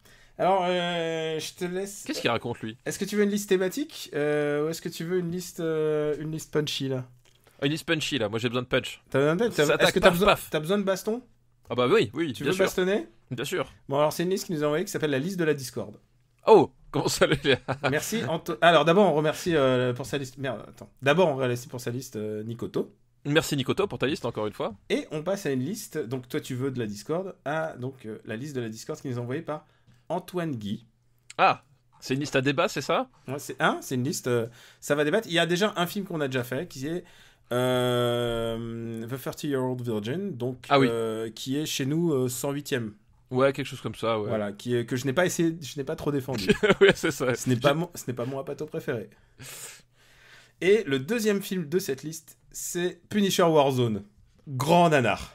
J'annonce la couleur, j'adore ce nanar. Je le trouve extraordinaire. Voilà, bah moi je le trouve pas extraordinaire du tout. Bon, c'est le... À ce stade-là, on était quoi? C'était le deuxième film sur Frank Castle ou troisième? Attends, parce que il y avait celui avec Travolta, putain de nouveau quoi. Il y avait celui avec Travolta, il y avait celui avec Dolph Lundgren. Dolph Lundgren, donc oui, c'est le troisième, donc c'est ça. Ouais. Et il y avait... Non, attends, parce qu'il y en avait un autre. Comment il s'appelle? Il y avait Travolta. Ah, tu parles Travolta, c'est celui avec Thomas Jane. C'est Thomas Jane qui joue le... Oui, avec Thomas Jane qui joue le Punisher. Ouais. Travolta, il joue le méchant avec la nana de Mulholland Drive qui joue sa femme. Voilà, exactement. Et donc là, il est incarné par comment il s'appelle déjà cet acteur? Par Ray Stevenson. Ray Stevenson que les amateurs de série connaissent bien puisqu'il jouait dans Rome. Et il joue le méchant de la saison 4 ou 5 de Dexter, je sais plus. Et il le joue de manière géniale parce qu'il joue un Frank Castle très, très dépressif. Rien à voir avec le truc qu'on nous a filé sur Netflix où on t'explique qu'en fait il a un trouble du cerveau et c'est pour ça qu'il est si méchant. Désolé, je t'ai spoilé Daredevil. Non, j'avais vu Daredevil. Ah, Daredevil saison. Et genre, à partir de ce moment-là, j'ai fait c'est pas possible quoi. C'est une déception. C'est le problème du Punisher de Daredevil. Mais par contre, tu peux pas nier que l'incarnation par John Bertal. Ah non, bien sûr. Mais c'est incroyable. C'est une autre catégorie. Mais voilà, parfois, c'est des bons acteurs qui doivent se suffire d'un script pas très bon quoi. Mais là, il joue quand même très en dedans, hein, Ray Stevenson. Oui, il est très intérieur et c'est un film qui est desservi par plein de bons acteurs. Et il faut voir que ce film est sorti presque dans la foulée d'Iron Man. Donc c'est un film du MCU, mais sans être complètement MCU. Et c'est juste que je crois qu'il a été fait à part. Enfin, je crois que c'est à l'époque où les licences. Où ils s'en foutaient, les licences n'étaient pas négociées de façon globale, etc. Ouais. Oui, non, mais t'as Dominic West qui s'est perdu le voilà. temps. Et alors, Dominic West est un des meilleurs méchants du monde Marvel. Et d'ailleurs, c'est pas dur parce qu'ils sont pas tous très bons. Ah ouais, non, mais. Dominic West, donc. Je valide pas du tout. Donc, McNulty dans The Wire. C'est ça. Qui est un vrai putain d'acteur et qui joue Jigsaw de manière extraordinaire. Il le joue over 9000. Non, mais il s'est dit, écoute, Nicholson dans Batman, c'est pas mal, mais c'est un peu subtil. Et du coup, il y a un moment, il tombe dans un truc de verre. Et il tombe dans un truc. Je suis désolé parce que je l'ai fait en reco dans After Eight, je crois. Et j'avais recommandé. Ou peut-être c'est avec toi pour la confrontation. Ouais, et il tombe dans un truc de verre. Donc c'est ça qui. L'origine de Jigsaw, il va être tout coupé de partout. Et il fait fuck you! Au lieu de faire aïe aïe aïe, non, il est là fuck you, Castle, fuck you! Et alors, comme j'ai une fascination pour ce film, j'ai écouté le How Did This Get Made? Donc excellent podcast. Un des meilleurs podcasts de ciné ever. Où ils analysent les nanars, et Punisher Warzone, ils sont assez fans, et ils ont invité la réalisatrice pour en parler en plus, pour démoguer, parce que c'est un nanar, c'est un film qui a été plutôt un flop, mais en même temps qui a énormément de capital sympathie quoi. Pour moi, j'adore ce film, j'aime ce film. Je pense que c'est un néo-nanar années 80, tu sais, on te parle de... Alors ça n'a pas du tout le même brio, par exemple, que... celui qui va venger son chien. John Wick. C'est pas le même brio que John Wick, loin de là. Ah oui, loin de là. Oui, on est vraiment très loin. Mais par contre, il y a une vraie démarche de faire de la série B années 80. C'est vraiment une vraie démarche. Alexander, c'est vraiment quelqu'un qui a vraiment de la jugeote. Elle faisait plutôt du documentaire avant. Et c'est une ancienne combattante MMA, je crois, ou je suis plus exactement son parcours, mais elle s'y connaît en baston, quoi. Elle a l'air de savoir donner des coups de poing. Voilà, et je crois qu'elle était vraiment, c'est vraiment une nana vraiment incroyable. Et quand on te dit que Wonder Woman est le premier film de super-héros réalisé par une femme, non. Lexi Alexander, Lexi Alexander était bien avant quoi. Donc c'est vraiment je pense que c'est de tout le monde Marvel et tout ça, c'est le petit joyau perdu. Pour moi pas du tout. Moi je trouve le film super mou en fait. Il y a des passages de mou, ça je te dis. Non mais genre. Et c'est filmé dans le noir. Tu dis le post-nanar des années 80. Oui, les nanars de Dolph Lundgren qui sortaient chez René Château. Oui, on est dans ce créneau-là. C'est-à-dire que en fait le film c'est plutôt Dolph Lundgren que JCVD quoi. Ouais, c'est vraiment ça. C'est-à-dire que t'as une scène un peu forte au début, un peu forte à la fin, une qui dure 5 minutes au milieu, et entre les deux t'as à chaque fois 40 minutes d'ennui. Et surtout, c'est un film que je trouve d'une laideur absolue. Genre, la photo, je la trouve immonde. C'est vraiment c'est comme tu dis, c'est une production, c'est pas le MCU tout ça machin, mais c'est vraiment une production qui est destinée au marché de la vidéo à l'époque. Et tu vois que les mecs ils avaient pas de budget, que enfin c'est un film à 30 patates quoi. Oui, mais ça rien comparé à Iron Man quoi. Ça a la gueule de Sharknado quoi. Enfin je veux dire la photo elle est immonde, elle est vraiment atroce quoi. C'est le grain de l'image, les choix des trucs. En plus, t'as vraiment un côté Joel Schumacher aussi, dans le sens on fait une adaptation de comics, alors il faut que les lumières soient fluo, tout ça. Enfin, Vraiment, tu vois, Dick Tracy. Non, encore Dick Tracy. La photo est super soignée. Très bon point de comparaison. Je trouve que c'est très Dick Tracy, quoi. Ouais, mais je veux faire comme Dick Tracy sans avoir le talent du directeur, du chef-op de Dick Tracy. Et ça, moi, je trouve que ça tombe complètement à plat. Et c'est un film où vraiment je me suis fait chier. Et surtout, les bastons, c'est toutes les mêmes. C'est-à-dire que il y a Frank Castle, on lui tire dessus, il fait une roulade, il se met à genoux, il tire 2 balles, on lui retire dessus, il fait une roulade, il se met à genoux, il tire 2 balles. 5 minutes, voilà, de roulade, et 20 minutes plus tard, 5 minutes de roulade, et à la fin, 5 minutes de roulade, et c'est comme ça tout le temps, et t'as du sang numérique partout, tout dégueulasse, enfin, genre, justement, c'est moi le problème, c'est que ça fait pas du tout années 80, parce que les années 80, t'avais toujours un côté cracra, machin, là, c'est du faux cracra, quoi, tu vois, c'est genre... c'est complètement du faux cracra, c'est fait pour ça, quoi. Et ouais, mais je trouve ça fonctionne, je trouve ça super laid, ça fait vraiment du faux cracra, c'est pas assumé jusqu'au bout, quoi, et je trouve ça, du coup, il te reste plus rien, parce que voilà, moi ce qui me faisait marrer dans un Justice Sauvage, c'est que quand il amputait le mec au shotgun avec son truc, bah tu voyais le latex et la coulée de sang, machin. Le truc, c'est que je pense que ça reste quand même un film de studio, et elle l'a expliqué aussi, la production. Oui. Ça a l'air d'être une production compliquée, c'est un script qui est passé 15 fois, elle a récupéré le script, et elle a dit voilà ce que je vais en faire, et elle a fait une vraie proposition que je trouve cohérente par rapport à Punisher, par rapport à ce qu'est Punisher, c'est-à-dire c'est quand même c'est un anti-héros des années 80 qui a perdu aussi beaucoup de sa superbe, parce que tout le monde a fait du Punisher, tout le monde a fait du Punisher. Ouais, puis là, non, mais là c'est surtout le problème de Punisher son film, enfin, en fait le type il est là, il bute des gens et à la fin il repart, enfin je veux dire, il a pas d'arc. Il a pas d'arc, aucun d'arc. Mais vraiment, aucun. Et je pense que Punisher n'en a pas besoin, au-delà de sa famille a été butée. Oui, voilà. mais c'est-à-dire que là, t'as même pas, à un moment donné, à un moment donné, il apprend qu'il tue un flic. C'est ok, c'est une donnée de plus dans son truc. Genre, t'as plein de trucs qui gênent le récit et qui mènent nulle part, quoi. Il y a aucun, même dans les méchants, enfin je trouve qu'il y a d'arc pour aucun personnage, voilà, et enfin je trouve que c'est un film qui fonctionne pas du tout de A jusqu'à Z, quoi. Et je pense que en plus c'est un proto-film de studio, c'est un vrai film de studio, et elle a eu les mêmes complications que ont eu les autres gens qui sont arrivés sur des trucs encore plus coûteux. Elle a eu c'est pas parce que c'est moins coûteux que elle a pas eu autant de problèmes, genre Lionsgate, ils ont vraiment été ils ont beaucoup intervenu, et je pense qu'elle a fait le meilleur film possible vu les conditions, vu les acteurs, vu le pitch, quoi.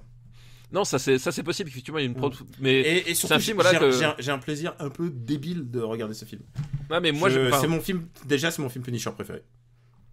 Moi j'avoue que j'ai une certaine affection pour le Dolph Lundgren, pour la bah attends, les bastons, justement, les bastons de Dolph Lundgren où personne ne sait se battre.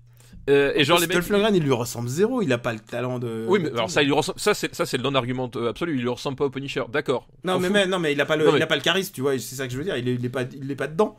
Il sait pas jouer. Mais justement, moi je trouve justement c'est génial avec la version de Dolph Lundgren de son Punisher, c'est que tout est tellement à côté de la plaque que finalement ça fonctionne bien mieux.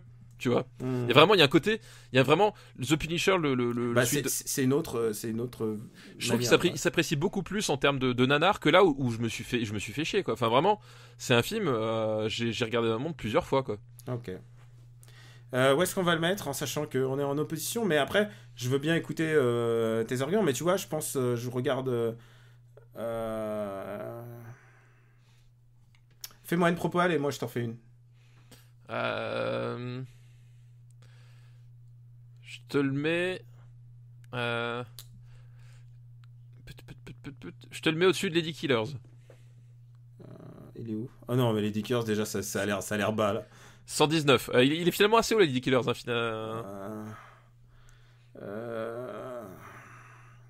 Moi, si tu m'écoutais... C'est le milieu de classement, c'est 118. C'est cher payé, quand même, je trouve. Hein. Si tu m'écoutais, je mettrais sous Cusco, quoi. Cusco, où est-ce qu'on l'a mis? 91e. Alors, attends. Je préfère regarder ce film à Danny Vidocq, tu vois, par exemple. Oui, peut-être, à la rigueur. Mais je préfère regarder... Et c'est un plaisir... Voilà, allez, écoute, on coupe la poire en deux. C'est un plaisir très proche, pour moi, des 11 commandements, mais en super-héros. Donc, je le mettrai entre Step Brothers et les 11 commandements. Alors non, tu me le mets au-dessus de Step Brothers. C'est ça que je voulais entendre. Tu me prends par les sentiments. En plus, je t'ai fait une full narration quand même. Punisher, Warzone et désormais le 100e film. C'est le 100e film des années 2000. Non mais surtout, l'histoire retiendra que j'étais magnanime. Non, mais bien sûr. Mais attends, à chaque fois que t'as magnanimité, je me souviens. Et il est très au-dessus de Hulk, et très au-dessus de beaucoup d'autres films Marvel. Oui, voilà. Donc tu vois, je te l'ai. Je pense c'est un de mes films Marvel préférés. Hein. Je te l'ai accordé. Il y a pas de tu vois. Voilà. C'est au-dessus de Step Brother. Moi, c'est le principal. Alors là, on a un top du classement pour moi. Parce qu'il a bien sûr vu assez juste dans nos Discord. C'est Speed Racer des frères Wachowski. Et des frères parce que je pense qu'ils étaient encore frères à l'époque. Je crois qu'ils étaient encore frères à l'époque, ouais. Il me semble aussi. Et on l'a déjà dit, on est désolé, mais on les a connus comme ça, donc on a mis un peu de temps. Et surtout, il faut faire le distinguo du moment où avant et après. Oui, mais surtout, comme tu dis, le réflexe c'est de dire frère parce qu'effectivement, quand on s'intéresse à leur cinéma, c'était le cas et donc c'est resté inconsciemment dans l'esprit. Voilà. Mais on essaye. Mais quand on parlera des films d'après, on dira. On va essayer de faire l'effort à chaque fois. Et c'est compliqué parce qu'on sait pas le timing de l'un et de l'autre et de l'une et de l'autre, quoi. Oui, c'est ça. Voilà. Oui. Enfin bref. Voilà. Donc pour nous, et il est crédité comme les frères Wachowski. Voilà. Donc voilà. Aparté fini. Voilà. Encore un film de Joel Silver. Quand un film a beaucoup de choses à raconter, il est produit par Joel Silver. C'est ça. Et c'est l'adaptation d'un dessin animé complètement mineur, Speed Racer, donc. Et ils ont pris le truc le plus lambda possible pour en faire un truc génial. Je pense que c'est un des... Si je ferme les yeux, on me demande un grand film des années 2000, je dis Speed Racer parce que je trouve que ce film est extraordinaire. Visuellement, c'est une des plus grandes adaptations d'animé qui ait jamais été faite, en fait. Si tu regardes ce film... La scène d'intro, je pense que c'est une des plus belles scènes que les Wachowski ont jamais filmées. Puisque c'est une scène où on voit Speed Racer qui a un flashback sur toute sa vie et qui en même temps vit, et ça les gens qui jouent aux jeux vidéo et surtout à Mario Kart connaissent, il est en train d'affronter le ghost de son frère, ce qui lui reste dans sa mémoire de son frère. Et du coup, à travers cette scène qui a à la fois... une espèce de synergie de tout le film de cinéma de Wachowski et en même temps qui raconte la vie de ce gamin et sa douleur et qui finalement, c'est la fin de cette intro, il finalement renonce à battre son frère. Il veut encore croire en son frère, en l'esprit de son frère, donc il renonce à battre le record de son frère. C'est une des plus belles scènes de ciné genre de cinéma d'action. J'adore cette scène et pour moi, même le film n'arrive même pas à lutter contre, à rejoindre un tel niveau. Voilà, j'ai dit toute ma passion. Je pense que je te laisse attaquer et après je reprendrai la main.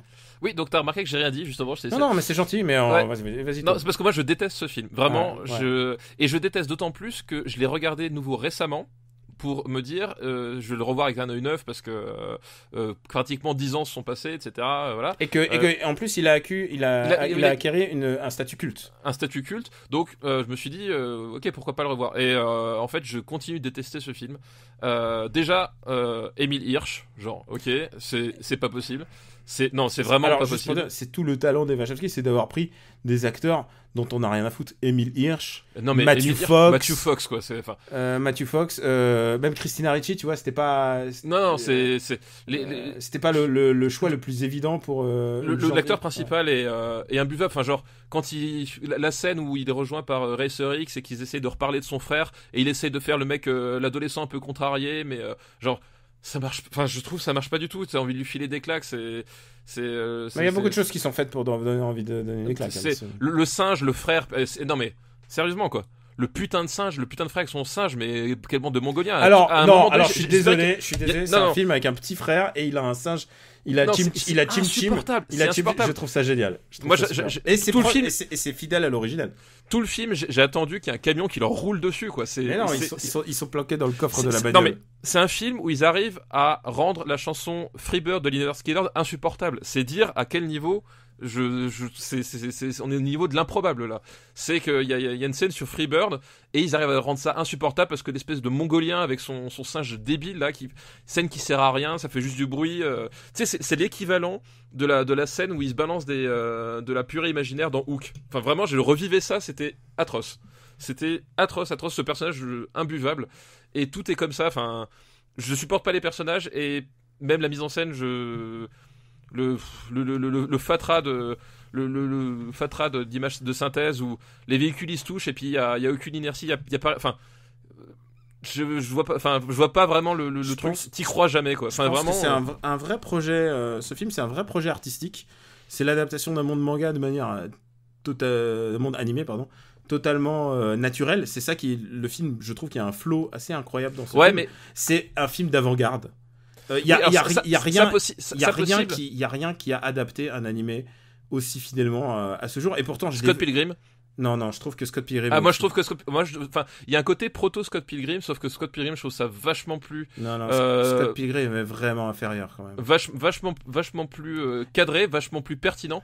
Là, enfin, la séquence d'espèces de baston avec les caméras qui passent de l'un à l'autre avec des paillettes et tout. Enfin, moi je trouve que c'est vraiment, c'est hyper audacieux.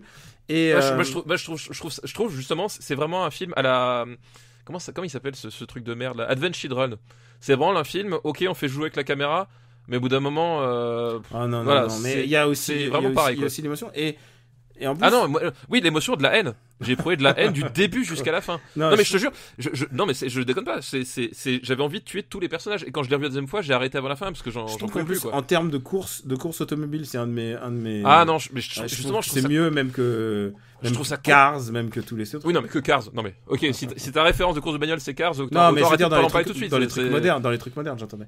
Non, justement, moi, en termes de course d'automobile, j'y crois jamais parce que ça n'a pas des comportements de voiture.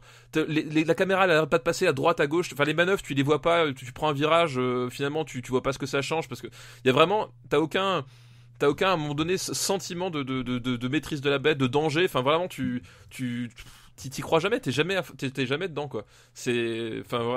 Vraiment il y a rien qui me plaît dans ce film. Donc oui, il y a un côté avant-gardiste, ça je suis entièrement d'accord. Il y a un projet de cinéma, d'accord, comme chez Michael Bay, il y a un projet de cinéma aussi si tu veux, mais je déteste ce film de A jusqu'à Z quoi. Moi, j'ai une passion pour ce film, je trouve viscéral, je trouve que il y a pas eu d'animé aussi bien, et je te parle d'animé hein, parce que regarde ce que les Japonais font de propre animation. Je sais pas si t'as vu l'Attaque des Titans. Je sais pas si t'as vu. Non, j'ai pas si t'as vu Lupin, enfin Edgar détective cambrioleur en film. Si t'as vu tous ces trucs ou toutes les autres adaptations de la Tatsunoko qui sont littéralement des films de série Z avec un peu plus de budget. Le Japon sait pas adapter ses propres trucs et tout d'un coup. Ça je veux bien te croire que c'est peut-être mieux que ces trucs-là. Ça effectivement, ça je te crois sur. Et tout d'un coup, t'as deux Américains qui ont vraiment une vraie idée de comment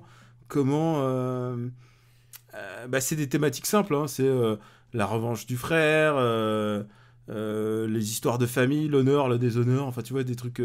C'est des trucs tout simples. C'est des archétypes. Et je trouve que c'est vraiment hyper audacieux. Et je pense que c'est un des films les plus sous-estimés des années 2000. Ah non, moi, voilà, comme dit, je l'ai revu exprès et vraiment, je déteste ce film. Il m'agace du début jusqu'à la fin, quoi. Vraiment, c'est vraiment, j'avais envie de crever les personnages, quoi. C'est viscéral. Alors, je vais te dire un truc. Moi, c'était notre top 10, il commence à être un peu lourd. Je l'aurais peut-être pas mis dans le top 10 maintenant, mais je l'aurais mis dans le top 20. Pour moi, c'est meilleur que Ratatouille. Et il faut qu'on se mette d'accord. Ouais, parce que moi je préfère regarder l'hiver pour 2. Voilà, tu vois, je ouais, mais il faut qu'on se mette d'accord. Il faut à la fois que tu respectes mon truc et en même temps que je t'écoute. Voilà. Qu'est-ce que serait ton top si jamais t'avais à négocier? Moi, je te dirais, pour moi, je peux pas le mettre au-dessous de Goodbye Lenin, tu vois. Attends, Goodbye Lenin où qu'il est 33e. 33e. Pour moi, c'est vraiment un top tier. Pour moi, c'est mieux que Valsa avec Balchir. Alors, attends. C'est mieux que Monsters Inc. Pour moi, c'est pire que 80% de tout ce qu'on a déjà vu. Mais moi, ma limite, ce serait 28 jours plus tard. Je peux pas le mettre au-dessus. Et c'est 38e, c'est super haut pour un film que je déteste. Je peux pas le mettre au-dessous de Up, c'est pas possible pour moi. Ah, mais moi, c'est vraiment 38e pour un film que vraiment. Ouais, mais tu vois, je préfère regarder 40 ans toujours puceau, tu vois. Oh putain, c'est chaud. Ah non, mais quand je te dis que je déteste ce film, c'est vraiment détester. C'est pas je le trouve pas bon. Je suis au-delà de ça, je suis Ouais, je dans comprends, une mais haine du film. là, quoi. j'essaie de négocier et je parle en behalf de tous les gens qui, pour moi, qui est un des films les plus sous-estimés des années 2000. Ah, mais Et non, j'encourage- 28 jours plus tard, c'est vraiment ma Et limite haute. comme d'habitude, et même si tu aimes pas ce film, tu encourages bien sûr les gens à se faire un avis, quoi. Ah oui, bien sûr, non, mais après, évidemment. Ah, Évidemment. c'est grand film vraiment sous-estimé. Je me souviens que je suis sorti de la salle parce que je l'ai vu en salle. Et moi soufflé, mon quoi. argument, c'est que on a tendance beaucoup dans Super Ciné Battle à sous-estimer le cinéma d'horreur, et 28 jours plus tard, je pense qu'il mérite d'avoir une place. Ah, mais il est pour bien, ce- il pour est ça. bien classé. Il est entre. Oui, Il est mais au-dessus de Two Lovers. C'est. oui, je trouve que justement le cinéma d'horreur est pas si bien représenté, et que vraiment pour moi c'est un film qui mérite un reclassement. Et comme dit, oublie pas que vraiment je déteste Speed Racer, quoi. Écoute, Déjà un film où le héros s'appelle coureur de vitesse, quoi. C'est bon, quoi. oui, c'est pas ça ta cam. me- Ça, on a saisi que c'est pas ta Ça, cam. voilà. Non mais voilà, je peux prendre n'importe quel détail, je vais soupirer dessus, tu vois. C'est Est-ce que tu me le laisserais pas entre The Wrestler et Valse avec Bashir? non. Non, c'est vraiment trop Non, abusé. ouais, non, vraiment, je te dis 28 jours plus tard, je peux pas plus, quoi. C'est pas possible. C'est vraiment un film que j'adore. Hein. Oui, je sais, ouais. Mais c'est vraiment un film que je déteste. Tu vois, c'est même pas que j'ai des réserves dessus, c'est que, voilà, je suis... Voilà, qu'est-ce que. Putain, parce que ça veut dire que. Ceux qui... Alors, mais attention, hein, parce qu'il y a d'autres films que je sais que pour toi sont top tier, et attention, ça va renégocier, hein, du coup. Ah oui, Tu sais. mais je pense que je t'en ai laissé pas mal, à mon avis, pour argumenter. C'est vrai, c'est vrai. Mais. Mais là c'est vraiment un truc, voilà, tu vois, c'est vraiment un truc, vraiment ce film, c'est viscéral, je peux pas. Mais laisse-le moi quand même au-dessus de Up, quoi. Non, 28 jours plus tard. Et je crois que c'est la première fois que je te laisse vraiment une limite aussi stricte, quoi. D'accord, mais voilà, mais les gens m'auront entendu. Speed Racer devient le 39e, ce qui est pas mal, hein.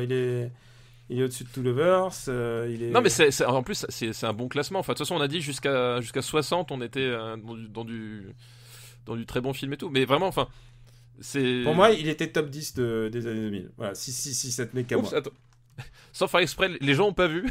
Mais j'ai effacé Speed Racer de la liste sans le faire exprès. Attends, je vais te remettre tout ça. Ah putain. Putain, t'es nul. Ouais, merde. j'avais glissé. Ah oui, t'as complètement effacé, oui. Oui, j'avais glissé tout Lovers et puis après j'ai les fausses manips. Ouais, voilà, la révisionnisme cinématographique. Voilà, ah putain. Ouais. Bon, bah écoute, je crois qu'on s'est assez bastonné comme ça. Ah non, une petite dernière, on peut pas rester sur ça. Allez, Daniel. Non, c'est assez bastonné, j'ai perdu la foi, là. Allez, quelle est ta reco, Loulou? Eh bien écoute, moi du coup, là, c'est une triple reco, parce que voilà, c'est la fête, c'est la rentrée. C'est la triple reco, les jeux vidéo de la fin de l'été, puisque n'oublions pas, nous sommes sur la fin de l'été. Je pense que le temps un peu dégueulasse est là pour nous le rappeler aussi. Et la première, c'est un jeu polonais. Eh oui. Alors, on arrête tout de suite. On arrête cette émission. Tu veux pas me faire et Speed Racer et un jeu polonais. Donc un jeu polonais dans lequel Rutger Hauer a prêté sa voix et son visage pour le personnage principal. Et ce jeu, ça s'appelle Observer. Et je vais pas en dire plus parce qu'en fait j'ai écrit un article en entier en long, large et travers sur Gamecult pour parler de ce jeu, mais globalement c'est en gros Blade Runner qui s'entrechoque avec la filmographie de David Lynch, et c'est un walking sim. Alors toi, je sais que t'aimes bien les walking sim. Je suis pas réfractaire et je pense que quand ils ont un propos, ça m'intéresse. Ouais. Voilà, et ben du coup pour moi c'est pareil. Je suis plutôt historiquement un joueur de FPS, enfin de jeux à skill, etc. Voilà. Mais effectivement, quand le genre s'adapte à finalement ce qui est proposé, j'ai aucun souci avec les walking sim. Et moi, je trouve que là, c'est le cas. C'est-à-dire que dans son genre, c'est vraiment un très très bon jeu. Vraiment très prenant, donc faut le savoir, faut aimer le genre, hein, faut aimer les jeux qui finissent en 10 heures en ligne droite, machin, mais ce qu'il propose, je trouve ça vraiment, enfin voilà, j'étais bien retourné par ce jeu là, donc allez lire le test sur Gamecult pour avoir plus de précision, puis sinon achetez-le, ça coûte 20 balles je crois, ou 25 balles, un truc comme ça, donc c'est pas très très cher non plus. La deuxième reco, c'est un jeu qui nous revient des temps passés. Et là, je sais que ce sera la fin de la Discord de Daniel. Ce sera Windjammers. Ah. Voilà, Windjammers qui a été réédité cet été par Dotemu. Donc en fait, comment dire ça, c'est Windjammers. Enfin, en gros, c'est un jeu de face à face avec des frisbees. Voilà, t'as une arène, t'as 2 joueurs l'un contre l'autre et t'as un frisbee et en fait l'idée c'est rattraper le frisbee avant qu'il aille dans les cages derrière toi pour marquer des points. Et en fait c'est un jeu, on pourrait croire que c'est une espèce de dérivé de Pong, tout ça, mais en fait non, c'est vachement plus subtil que ça. Vraiment, Windjammers c'est un jeu, tu peux très bien y jouer de façon complètement, morne, c'est-à-dire passer complètement à côté du truc, renvoyer les machins, puis à un moment donné tu fais une erreur, t'as le frisbee qui passe et l'autre marque un point, voilà. Alors qu'en fait non, t'as plein de façons d'envoyer tes coups, t'as plein de subtilités au niveau du placement, la façon de renvoyer le frisbee, la force avec laquelle tu renvoies, les coups spéciaux, arrêter le truc, enfin c'est une profondeur de jeu vraiment hallucinante que tu vois pas forcément au premier abord, et ça donne des affrontements super tendus en fait. Enfin, genre en face à face, c'est un jeu, c'est pas pour les gens nerveux, tu vois. C'est pas pour les gens cardiaques plutôt. T'as vraiment moyen de te choper des crises cardiaques super vite. Et donc ils ont fait un remake très respectueux avec voilà, c'est vraiment hyper fidèle au truc. Ils ont pas rajouté de trop de choses. Ils ont pas rajouté de personnages principaux, pas d'autres trucs. Ils ont vraiment essayé de respecter scrupuleusement. Et ils ont mis un mode en ligne. Et ce qui permet un peu d'aller se frotter au tout venant d'internet pour des parties assez endiablées. Et donc voilà, Windjammers, ça reste indémodable, quoi. Enfin, et surtout que dans le genre, on n'a jamais revu un jeu pareil, quoi. C'est vrai qu'ils avaient la patate, tous ces jeux là, entre Soccer Brawl, Windjammer. Ouais, mais Soccer Brawl est bourrinos, quoi. Côté Windjammer est plus subtil. Oui, Windjammer est vachement plus subtil, et c'est ça le truc, c'est que, comme dit, tu te rends pas forcément compte sur les premières parties, ou si tu joues avec quelqu'un qui découvre le jeu comme toi, en fait, ça te paraît un peu mou, un peu sans intérêt, machin. Mais en fait, quand tu tombes sur un mec qui a compris un peu le système de jeu, tu te rends compte que ah ouais, derrière, il y a un vrai truc à faire, à jouer, des vrais manips à apprendre. Enfin, il y a justement un côté un peu jeu de baston, quoi. Au niveau du placement, au niveau des coups spéciaux. Enfin voilà, c'est vraiment toujours une grosse claque aujourd'hui. Et le dernier. Que de jeux. Voilà, 3 jeux. Et le dernier, les enfants, je vais vous parler de la drogue. La drogue, c'est mal, mais la drogue, ça s'appelle aussi XCOM 2, War of the Chosen. J'ai replongé dedans avec c'est l'extension de XCOM 2. Et c'est marrant, c'est une extension qui est pas comme d'habitude. Enfin, pas comme d'habitude, souvent les extensions dans les jeux vidéo, t'as un scénario en plus, un truc parallèle, machin. Là, en fait, tu refais la campagne d'XCOM 2, mais avec des fonctionnalités supplémentaires, en fait. L'idée, c'est ça. Donc c'est un peu déstabilisant au début quand t'as déjà passé 80 heures à faire la première campagne, de te replonger dedans, parce que le scénario a quasiment pas changé en fait. C'est le même scénario, sauf que t'as plein de fonctionnalités, plein de mécaniques de jeu qui sont rajoutées, et tu rejoues différemment, mais en fait ça marche toujours aussi bien. Et voilà, enfin c'est un jeu tactique au tour par tour, et pour moi ça reste encore la référence. Voilà, alors c'est un peu fouillis peut-être pour les débutants. C'est-à-dire que t'as plein de trucs. Enfin, du coup, là, le War of the Chosen, t'as plein de fonctionnalités qui se rajoutent par-dessus, que tu peux vraiment comprendre que si tu connais le système de jeu un peu correctement. Puis t'as toute une partie gestion aussi, qui au début peut te faire un peu paniquer, parce que en gros, si tu veux, t'as une espèce de death clock qui te suit tout le jeu. Et si tu fais pas gaffe, t'arrives au bout de la death clock, tu perds la partie, et t'as perdu. Et donc au début ça peut être un peu bizarre, mais en fait quand tu connais bien les priorités de ça se gère bien. Mais voilà, donc c'est pas forcément celui que je recommande pour les néophytes, mais pour les amateurs de tactical, voilà, je la trouve super chouette cette extension, moins réussie que la Evil Within à l'époque du premier XCOM, mais voilà, c'est suffisante pour replonger dedans. Voilà, comme la drogue, le truc je sais plus, j'ai acheté la semaine dernière, j'en suis déjà à 50 heures de jeu. Et 50 heures de jeu, je sais pas si tu te rends compte, mais ça fait 25 films avec Adam Sandler. Et je trouve que c'est un temps bien employé. Sauf s'il y en a un de bien dedans. Sauf s'il y en a un bien. Mais bon, ça c'est une hypothèse non, moi, un peu hasardeuse. Je trouve que tu vas très, très fort avec Punch Drunk Love. Mais... j'ai complètement oublié que je dois faire des recos après tout ce que t'as dit là. Voilà. Non mais voilà, je me suis un peu étalé. Alors, sachant que l'épisode sera diffusé la semaine prochaine, je recommande un film que j'ai vu aux États-Unis. J'ai vu un film qui s'appelle Detroit, donc de Catherine Bigelow, et je suis sûr que tu en as entendu parler. Oui, et ça n'a rien à voir avec David Cage. Donc le jeu s'appelle aussi Detroit. Oui, alors ce film fait pleurer, mais pas dans le sens... pas dans le même sens. Pas dans le même sens du tout. Oui, c'est vrai que ça aurait pas fait faire une bonne promo pour son jeu. C'est un film qui se déroule au moment des émeutes, donc dans la ville de Detroit, en 1967. et qui raconte l'histoire d'une bavure policière à l'époque où les flics se croyaient tout permis. Attends, Et, attends, à l'époque où les flics se croyaient tout permis, tu veux dire en 2017? oui, bien sûr. Non, mais voilà, c'était une autre période, c'était un autre moment.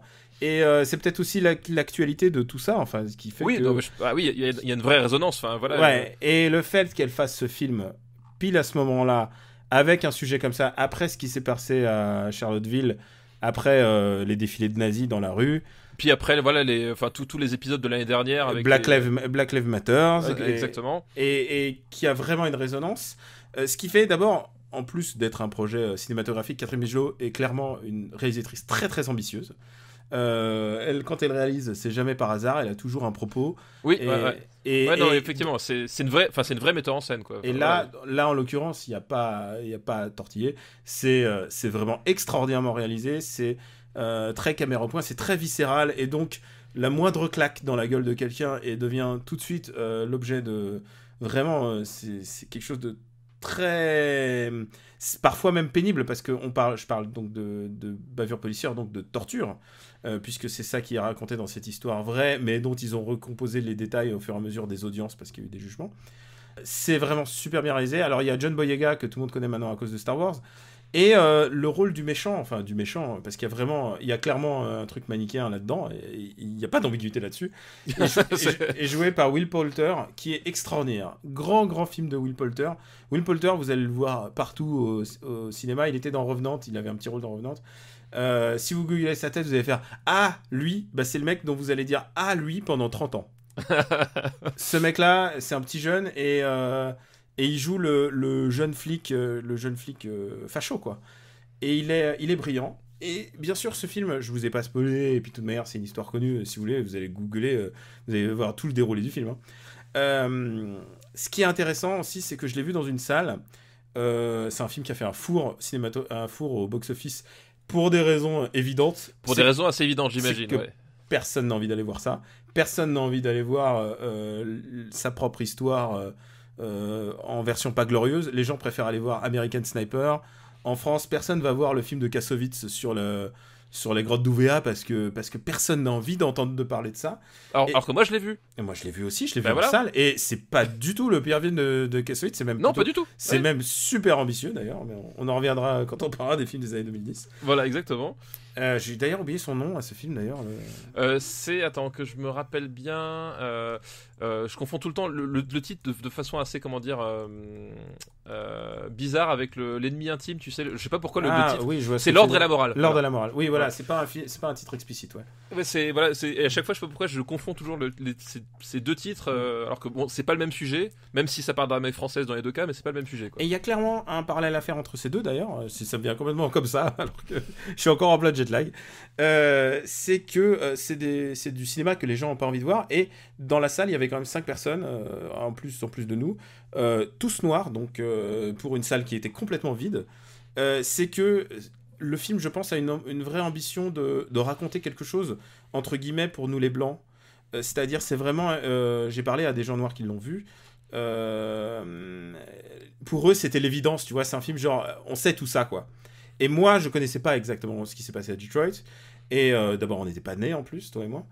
Il y a vraiment une volonté d'informer dans ce cinéma-là. Évidemment, il y a des petits passages fictionnels parce que, comme je te l'ai dit, c'est des recoupements d'audience, il y a des recoupements de témoignages. De toute façon, c'était déjà aussi un peu le cas avec Zero Dark Thirty, c'est-à-dire que t'avais un côté hyper documenté, un côté pédagogique, mais à côté, t'avais un côté romancé, puis même des partis pris de mise en scène qui n'étaient pas ceux d'un biopic. Enfin, tu vois ce que je veux dire. Enfin, j'ai pas vu Detroit, mais dans Zero Dark Thirty, t'avais clairement un parti pris de faire une fiction avant tout. C'est-à-dire, tu vois, c'est une histoire vraie, mais je veux faire un film de fiction en tant que tel aussi.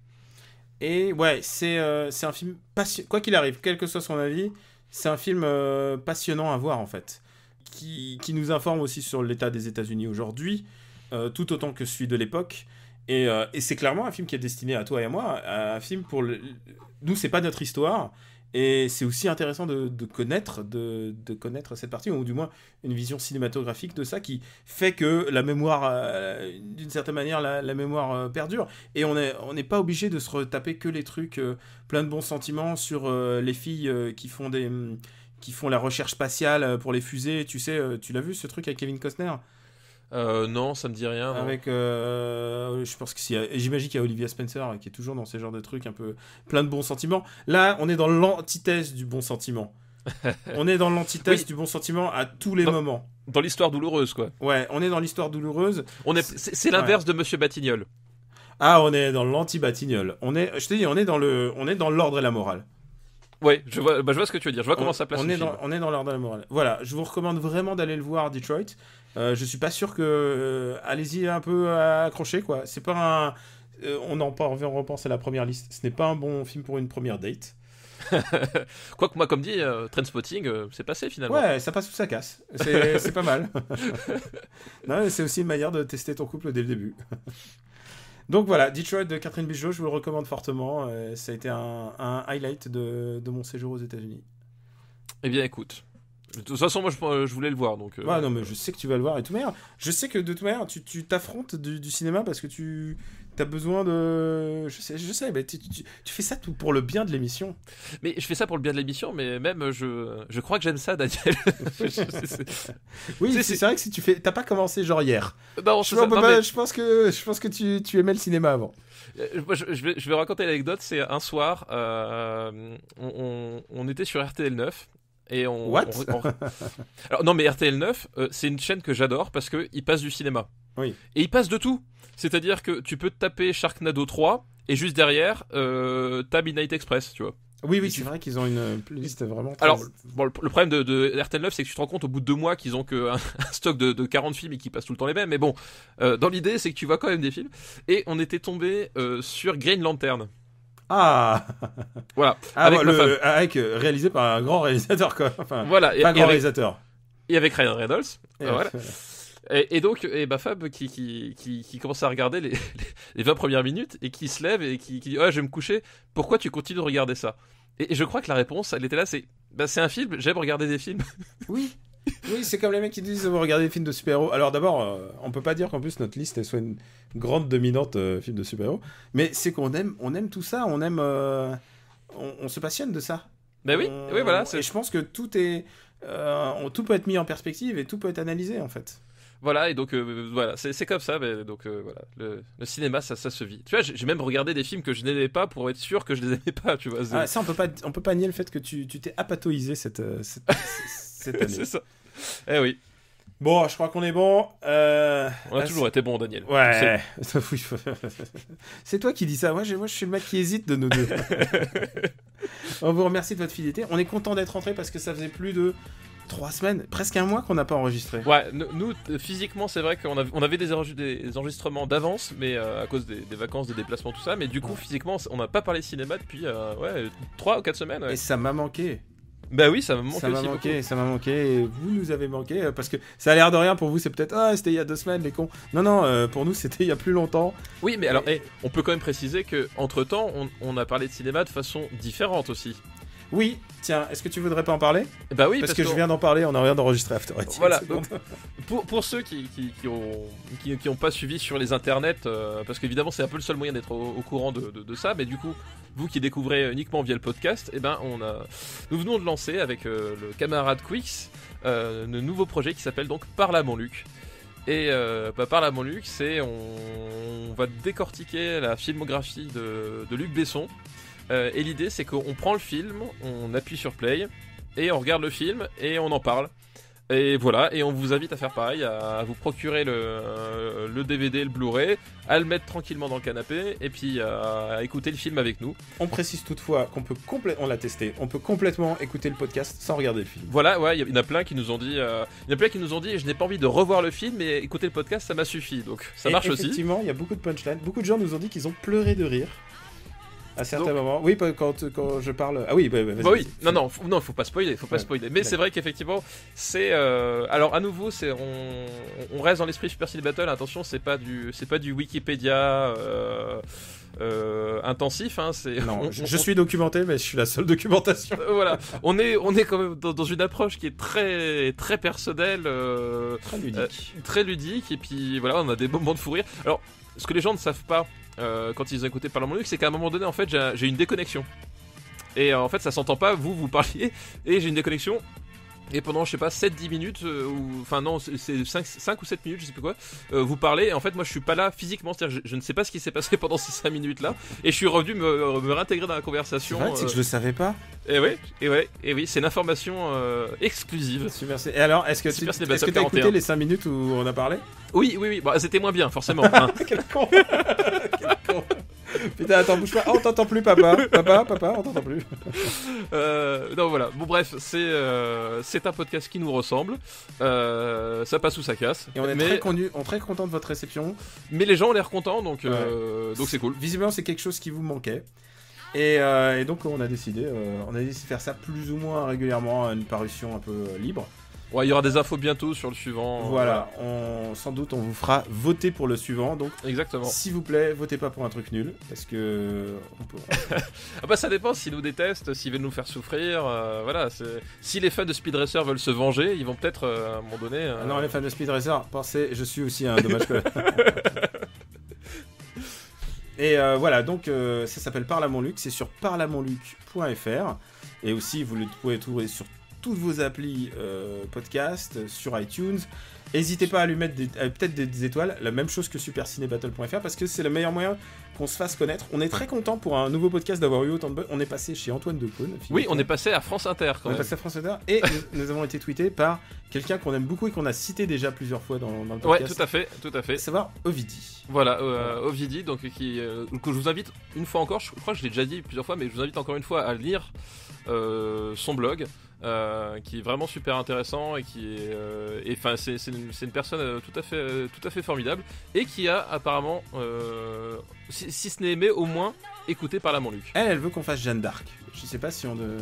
Ah, elle veut qu'on fasse Jeanne d'Arc. Ouais. Ah non, c'est. Ouais, Jeanne d'Arc, c'est. Tu sais que j'ai claqué plus de 100 € de bouquins là en. 100 € de bouquins écrits par Luc Besson là. Oui, c'est ça. En plus, écrit par Luc Besson quoi. Ouais. Bon, ça aurait pu être pire. T'aurais pu claquer 100 € de bouquins écrits par Johan Sfar, tu vois. Quelque part, tu t'en tires bien. Putain. On a nos amis.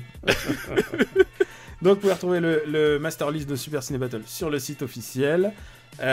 Et puis, je crois qu'on a tout dit. Stéphane, où peut-on te retrouver vite fait ? Eh ben, écoute, au détour sûrement d'After Eight, sur Parle à mon Luc, sur Gamecult, voilà, où j'ai eu beaucoup d'activités pendant tout le mois d'août. Là. C'est vrai, toi, t'es celui qui a travaillé chez Gamecult. Oui, parce que moi, il m'envoie des cacahuètes. Hein. Non, ben moi, voilà, je sais pas pourquoi, ils avaient besoin de moi ce mois d'août, donc voilà, j'ai fait pas mal de choses pour eux J'ai besoin de talent, c'est tout. Ouais, voilà, je sais pas pourquoi ils m'ont appelé du coup. Et puis voilà, puis c'est déjà pas mal. Puis sur Twitter, @gkpluginbaby, et Sens Critique, toujours Plugin Papa. Et moi, c'est Camille Robotics sur Twitter, et donc After Eight, Super Ciné Battle. On a repris aussi MDR, donc voilà pour les podcasts.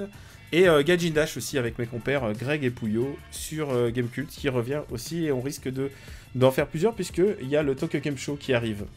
Ah bah oui, c'est vrai. Et ouais. Le fameux TGS. Ah là là, si seulement tu pouvais te téléporter avec nous. Bah ouais, je sais bien. À dire qu'on s'est rencontrés là-bas, Daniel. C'est vrai, on s'est rencontrés. C'est pas un truc le plus romantique. T'es un peu je suis un peu ta Scarlett Johansson, tu es un peu mon Bill Murray en fait. Exactement. Lost in Translation, on s'est rencontrés à Tokyo. Hein. C'est vrai. C'est vraiment ça. Un karaoké. Et ouais. Vous savez tout maintenant. Voilà. On vous remercie encore de nous suivre et d'apprécier l'émission. On compte sur vous, sur votre bouche à oreille, et on vous embrasse très fort. Ciao à tous.